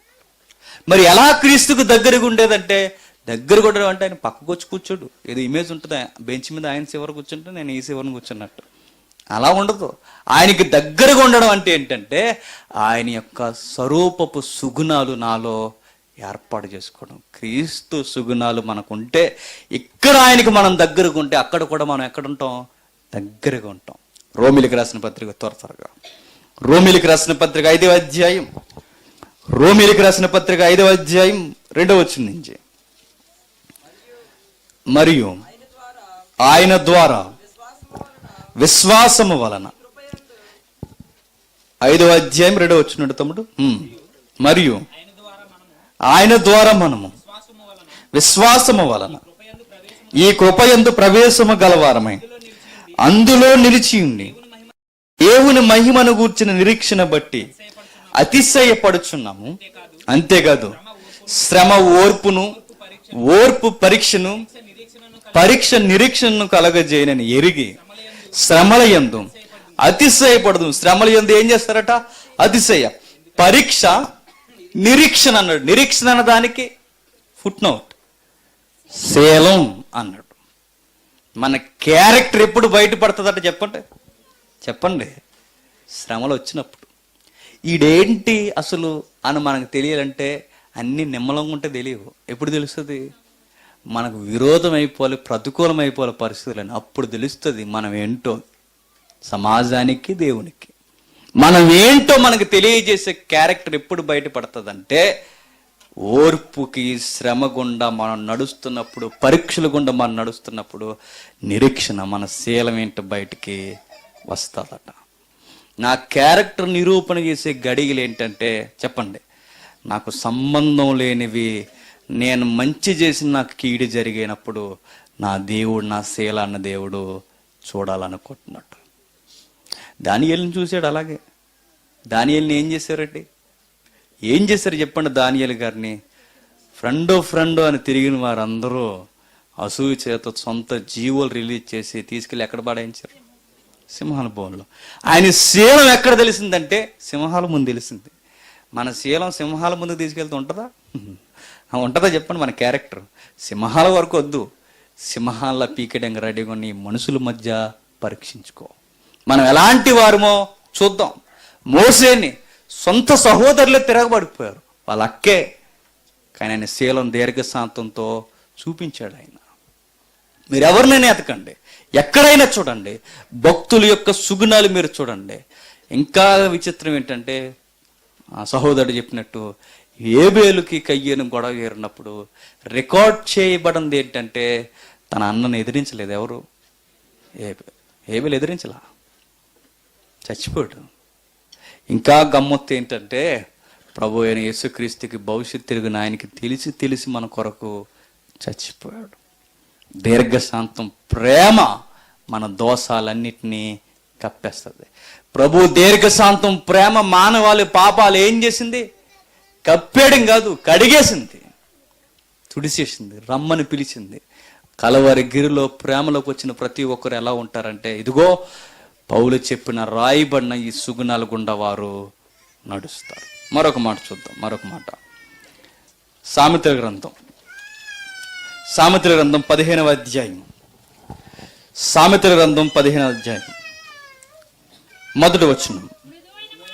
మృదువైన మాట క్రోధమును సల్లార్చును. ఇదేంటి? ఇందాక మనం చదువుకున్న గలతీ పత్రికలో దీర్ఘశాంతము, దయాలత్వం. దీర్ఘశాంతము దయాలత్వం అంటే పొలైట్నెస్, మృదువుగా చక్కగా మాట్లాడటం.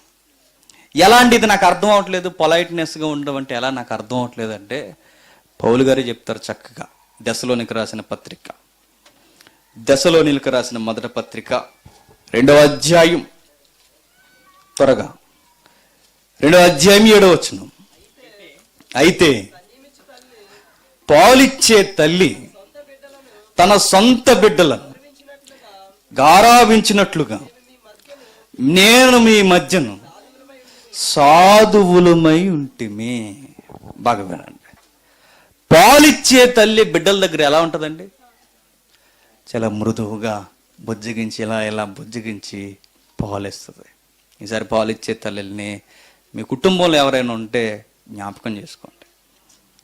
పాలిచ్చే తల్లి బిడ్డల ఎళ్ళ ఎట్లా ఉంటుందంటే, వాడిని గిల్లదు, గిల్లి పాలిస్తుందా? అలా గిల్లి పాలిస్తే తల్లి అవుతుందా? అవదు.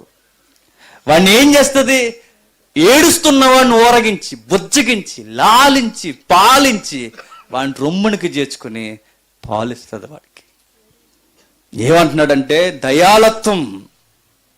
దయాలత్వం మృదువుగా ఉండడం అంటే ఏంటంటే, గొడవలు, ఇబ్బందులు, ప్రతికూల పరిస్థితులు జరుగుతున్నప్పుడు మనం ఎలా ఉండాలి?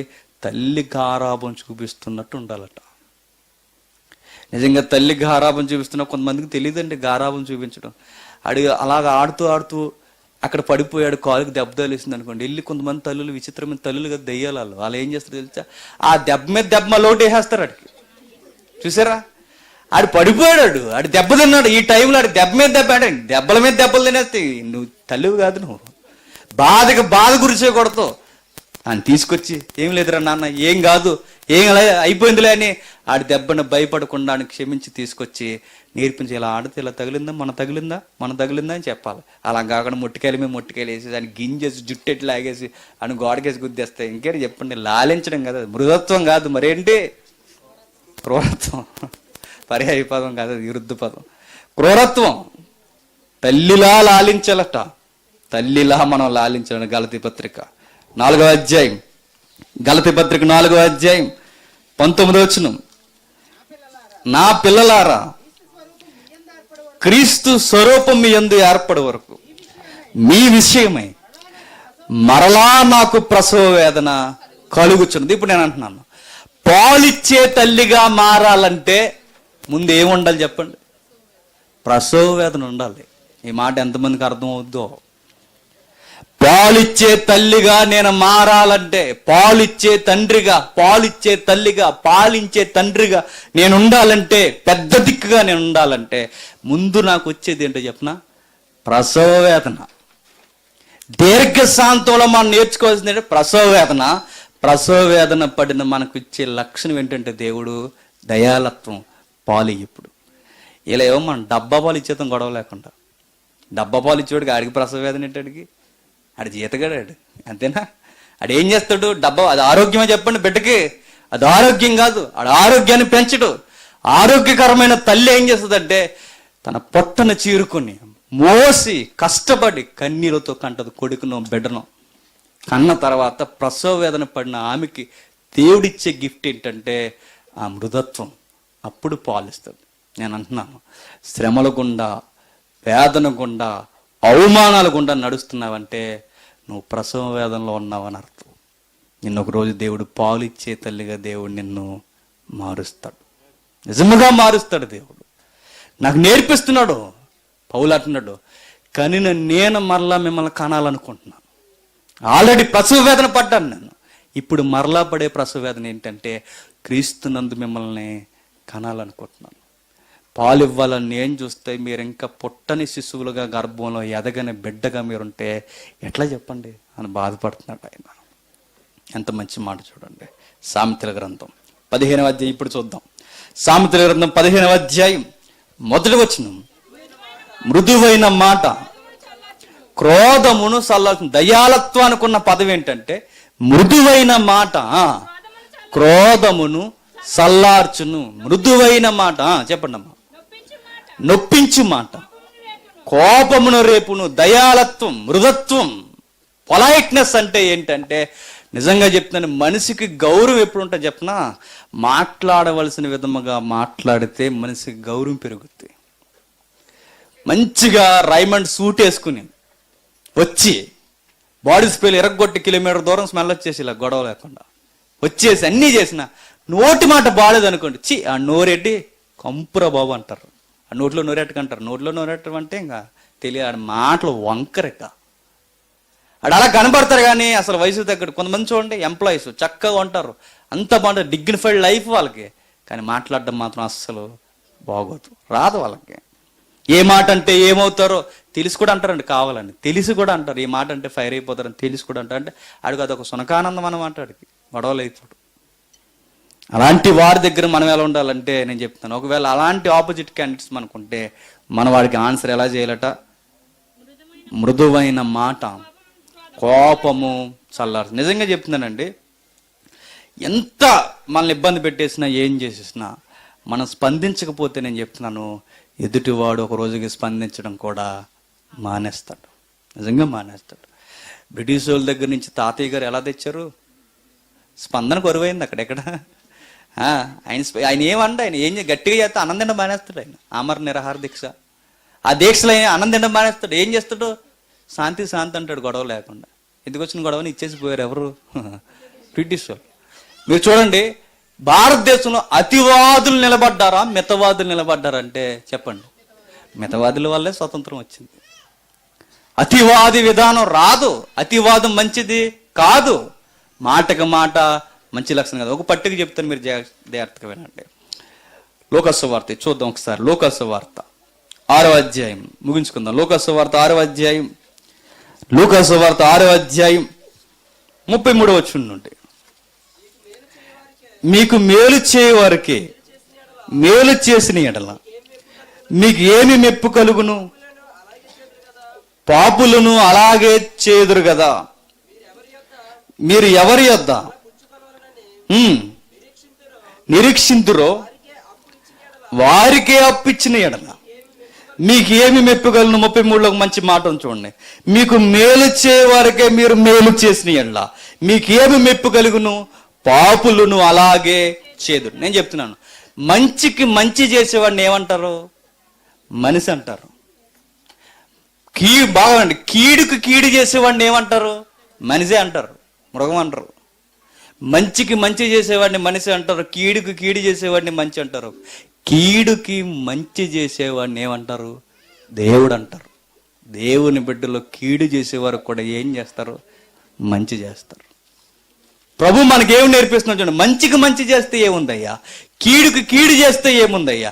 మంచికి కీడు చేసి మంచి చేసినా నీకు కీడు చేస్తే ఆ కీడు చేసినాడు కూడా నువ్వేం చేస్తావు? మంచి చేయి, మంచి చేయి. ప్రభు మనకేమి నేర్పిస్తున్నాడంటే మీరు నాలా ఉంటే మీరు ఆయనకు నచ్చుతారు. ఎక్కడ మీరు నాకు దగ్గరగా ఉంటే అక్కడ దేవునికి దగ్గరగా మీరు ఉంటారు. ఇంకా కిందకి చదువుతున్నాడు చూడండి. మీరైతే ఎట్టి వారిని గూర్చి ఏమైనా నిరాశ చేసుకొనక మీ శత్రువులను ప్రేమించండి. పెద్ద టెస్ట్ ఏంటి చెప్పండి, పెద్ద పరీక్ష ఏంటి చెప్పండి. మన అన్నవాడిని ప్రేమించాలంటే ఇది చాలా కష్టం కదండి. మన అంటున్న వారిని మనం ఏం చేయాలంటే వాళ్ళ వరకు ప్రార్థన చేయాలంట. అవసరమైతే అప్పుడప్పుడు ఆడు ఫోటో కూడా చూసుకోవాలి. మనం ఎవరిది, ఈ బ్రదరే నన్ను చాలా ప్రేమిస్తాడని.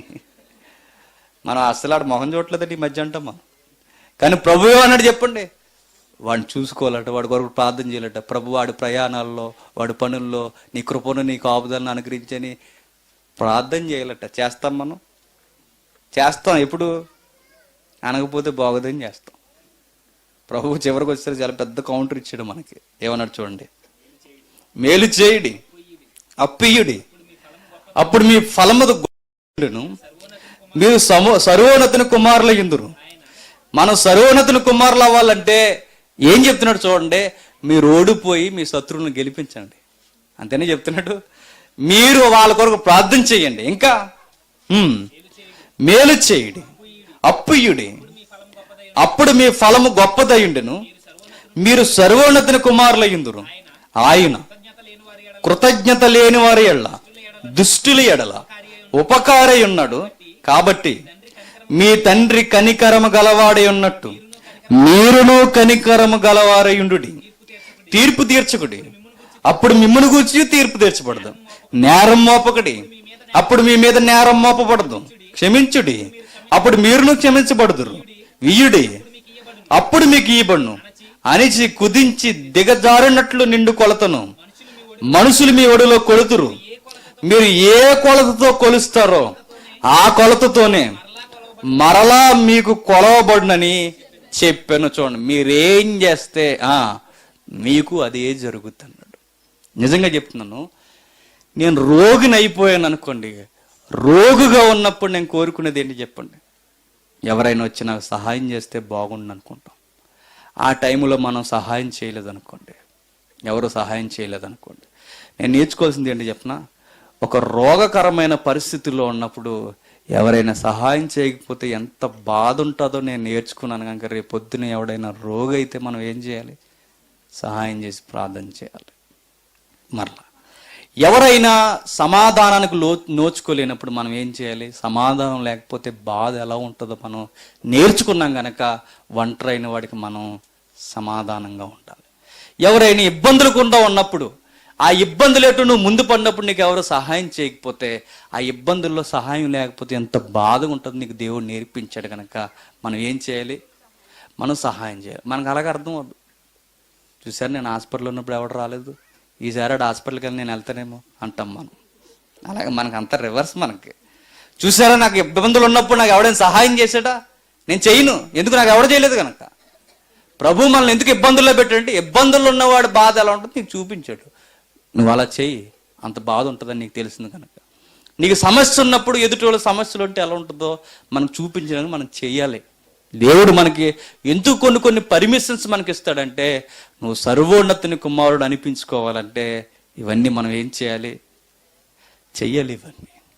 ఇవన్నీ మనం చేయకుండా మనకు నచ్చినట్టు మనకు ఉంటే, నేను చెప్తున్నాను, మరలా మనం ఎదుటి వరకు ఎలా కొలుసామో దేవుడు మనకు అలాగే కొలుస్తాడట. నిజంగా చెప్తున్నాను, మీరు ప్రేమిస్తే ప్రేమింపబడతారు, మీరు ద్వేషిస్తే ఒక రోజుకి మీరు అందరి చేత దేశింపబడతారు. నిజంగా చెప్తున్నానండి, నువ్వు ఆ 10 రూపాయలు ఎవరినైనా నాశనం చేయి, నువ్వు 1000 రూపాయలు నష్టపోకపోతే అడుగు, ఖచ్చితంగా జరుగుద్ది. నువ్వెవరికైనా అన్యాయం చేయి, నీకు అన్యాయం జరగకపోతే చూడు, ఎవడు కుటుంబంలో చిచ్చెట్టు నీ కుటుంబం తుప్పలట్టయిపోతే అడుగు. నేను చెప్తున్నాను నాటు భాషలో, ఏమవుతుంది చూడు, ఏం అవబోతుంది చూడండి. మీరు ఏదైనా చూడండి, అన్యాయం ఏది కొలుసాం మనకు అదే జరుగుద్ది. జాగ్రత్త. ఎబ్రీ పత్రిక ముగించుకుంది. ఎబ్రీలకు రాసిన పత్రిక 9వ అధ్యాయం, ఎబ్రీలకు రాసిన పత్రిక 9వ అధ్యాయం 14వ వచనం. నిత్యుడగు ఆత్మ ద్వారా తన్ను తాను దేవునికి నిర్దోషిగా అప్పగించుకున్న క్రీస్తు యొక్క రక్తము నిర్జీవ క్రియలను విడిచి జీవము గల దేవుని సేవించుటకు మీ మనస్సాక్షిని ఎంతో ఎక్కువగా శుద్ధి చేయడు. ఏదో విన్నాం అక్కడ, నిర్జీవ క్రియలు అన్నాడు. ఇప్పుడు మనం చదువుకున్న గలతీ పత్రికలో దీర్ఘశాంతము, దయాళత్వం, నెక్స్ట్ మంచితనము. నాకన్నా గొప్పల్లో ఉన్నారు మీరు. మంచితనం, దీర్ఘశాంతము, దయాళత్వము, మంచితనం. మంచితనం అంటే ఎప్పుడు మనం పలుమార్లు చదువుకున్న వచ్చిన అది ఎబిసి 2:10. 2:10 ఏంటంటే, ముందుగా మనం ఎందుకు సిద్ధపాటు చేయబడ్డా అంటే మనకన్నా ముందుగా సిద్ధం చేయబడిన సత్క్రియలు. సత్క్రియలు అంటే మంచి క్రియలు. వాడికి భాష ఏంటి? సత్క్రియ అంటే మంచి క్రియలు చేయండి, మంచిగా బతకండి, ప్రభువు నేర్పిన బాటలో నడవండి. మీరంతకే మాదిరి ఆయనకు ఉంచిపోయాడు కనుక ఆ మాదిరిలో మంచి పనులు చేయండి. మంచి పనులు కాని పనులకి విరోధమైన పనులు ఏంటంటే నిర్జీవమైన పనులు. నిర్జీవం అంటే పనులు చేస్తాం, అందులో ఏముండదు, జీవం ఉండదు, ఉజ్జీవం ఉండదు, గొడవ లేకుండా. నిర్జీవం చచ్చిపోయే పనులు చేయకండి, ఊపిరి లేని పనులు చేయకండి, మంచి పనులు చేయండి. మంచి పనులు, సత్క్రియ, వాక్య సంబంధమైన మంచి క్రియలు మీరు జరిగించండి. నిర్జీవమైన క్రియలు మీరు వదిలేయండి. ఇలా చేయకపోతే ఏమవుద్దండి అంటే, నేను చెప్తాను, ఇంకో నెల పోతే ఒకటి వస్తుంది మనకేంటి చెప్పండి. ఇంకో నెల పోతే అన్న న్యూ ఇయర్ వస్తుంది. ప్రభు ఒక మాట అన్నాడు 2 కొరింథీ 5:17 ప్రకారం, ఎవడైనను క్రీస్తునందు ఉన్న ఎడల వాడు నూతన సృష్టి, న్యూ క్రియేషన్, న్యూ మ్యాన్ అన్నాడు.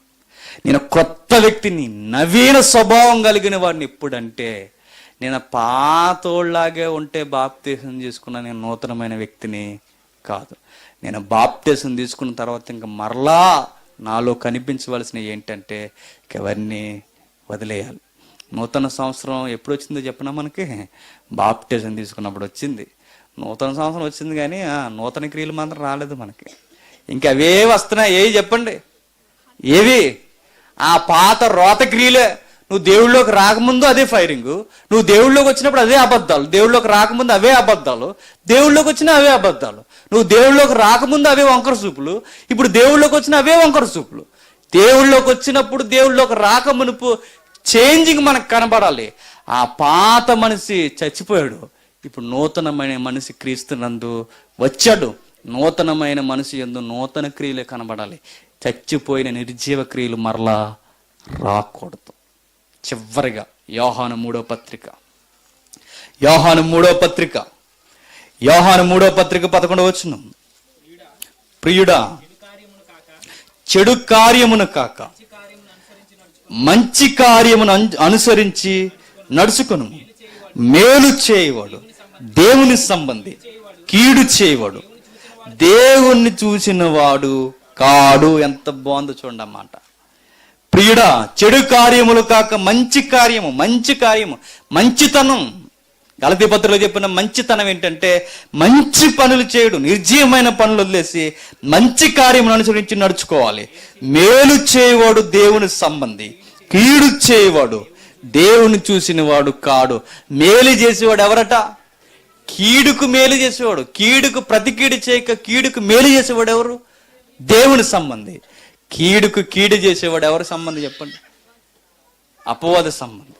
ఇప్పుడు మరలా చెప్తున్నాను, మంచికి మంచి చేసేవాడు మానవుడు, కీడుకు కీడు చేసేవాడు మానవుడు. మంచికి కీడు చేసేవారు ఎవరు? మంచికి కీడు చేసేవారు దెయ్యాలు. మంచికి కీడు చేసే దెయ్యాలు. దేవుడు చెప్తున్నాడు మంచికి కీడు చేసేవారు దెయ్యాలు అయితే కీడుకు మంచి చేసేవారు దేవుని సంబంధులు. దేవుని సంబంధం ఎలా ఉండాలంటే చెప్తున్నాడు, నడుచుకోవాలి మంచిగా. కీడు చేయువాడు దేవుణ్ణి చూసిన వాడు కాడు. నేను దేవుణ్ణి నమ్ముకున్నానంటే దేవుడు అంటే నువ్వెవరు అని అడుగుతాడట. నేను దేవుడిని నమ్ముకుని ఆయన గూర్చి మాట్లాడుతున్నా, ఆయన గూర్చి పరిగెడుతున్నా, ఆయన గూర్చి నేను పాడుతున్నా, ఆయన గూర్చి చెబుతున్నానంటే దేవుడు నువ్వెవరువే అని అడుగుతాడట. దేవుని చూసిన వారంటే ఈ 2 కళ్ళతో చూసిన వారని కాదు. ప్రేమ, అనురాగం, సంతోషం, దీర్ఘశాంతం, సమానత్వం, సమాధానం, మంచితనం, సమాధానపరిచే లక్షణం, ఇవన్నీ ఏంటంటే వారు దేవుళ్ళు ఆ సుగుణాలు చూశారు కనుకే వాళ్ళు అలా బతుకుతున్నారు. ఈ లక్షణాలు మీరు అలవాటు చేసుకోండి. ఏదైతే ఇప్పుడు దేవుడు మనకు రాశాడో ఈ లాంగ్ సఫరింగ్ లాంగ్ ఉంటుంది, మనకి ఎప్పుడు ఉంటానే ఉంటుంది, చచ్చిపోయే వరకు ఉంటానే ఉంటుంది. మరి ఎప్పుడండి నాకు పీస్ దొరికేది అంటే ఎప్పుడు దొరుకుతుంది చెప్పండి? చచ్చిపోయాకే. అంతేక ఎక్కడా సమాధానం దొరికేసి అక్కడా సమాధానం దొరికితే ఎట్లా కుదురుద్ది? అయిపోతాం ఒకరోజు. అప్పుడు అంటాడు ప్రభువు, ఇక అక్కడ ఏడుపు అయినను, బాధ అయినను, కన్నీళ్ళైనను ఇక ఏమి ఉండవు, అక్కడ అసలు ఏమి ఉండవట. ఆయన గుడారం మన మీద కప్పి ఆయన ఏం చేస్తాడంటే సూర్యునితో సంబంధం లేకుండా దేవుడు మనల్ని సంతోషకరమైన స్తుతి ఆరాధనలో మనల్ని నిలబెడతాడు. అప్పటి వరకు ఈ భూమి మీద అభ్యంతరాలు రాక మాను. ఆ అభ్యంతరం నా వల్ల రాకూడదని విశ్వాస అనుకుంటాడు. గ్రహింపు లేని అవివేకి, వివేక కాని వాడు ఏమనుకుంటాడంటే ఏమైపోతే నాకేంటని తన ఈగోని ఏం చేస్తాడు? నెరవేర్చుకుంటాడు. కాబట్టి ఈగోయిస్టులుగా మనం వద్దు, వివేకులుగా ఉందాం, మంచివారుగా ఉందాం, దీర్ఘశాంతంగా ఉందాం. మాటకి మాట చెప్పొద్దు, మౌనమే సమాధానం, మౌనము అన్నిటినీ నరికేస్తుంది. God bless you. మధ్యాహ్నం కలుసుకుందాం. ప్రార్థన. పరలోకమందున్న మా తండ్రి, దేవా నిజమే తండ్రి, బాప్టిజం తీసుకున్న ఇన్ని సంవత్సరాలు ఇంకా మేము బ్రతుకున్నామంటే తండ్రి, దాని వెనక మీ ఉద్దేశం ఈ సంపూర్ణతలోనికి మేము రావాలి తండ్రి.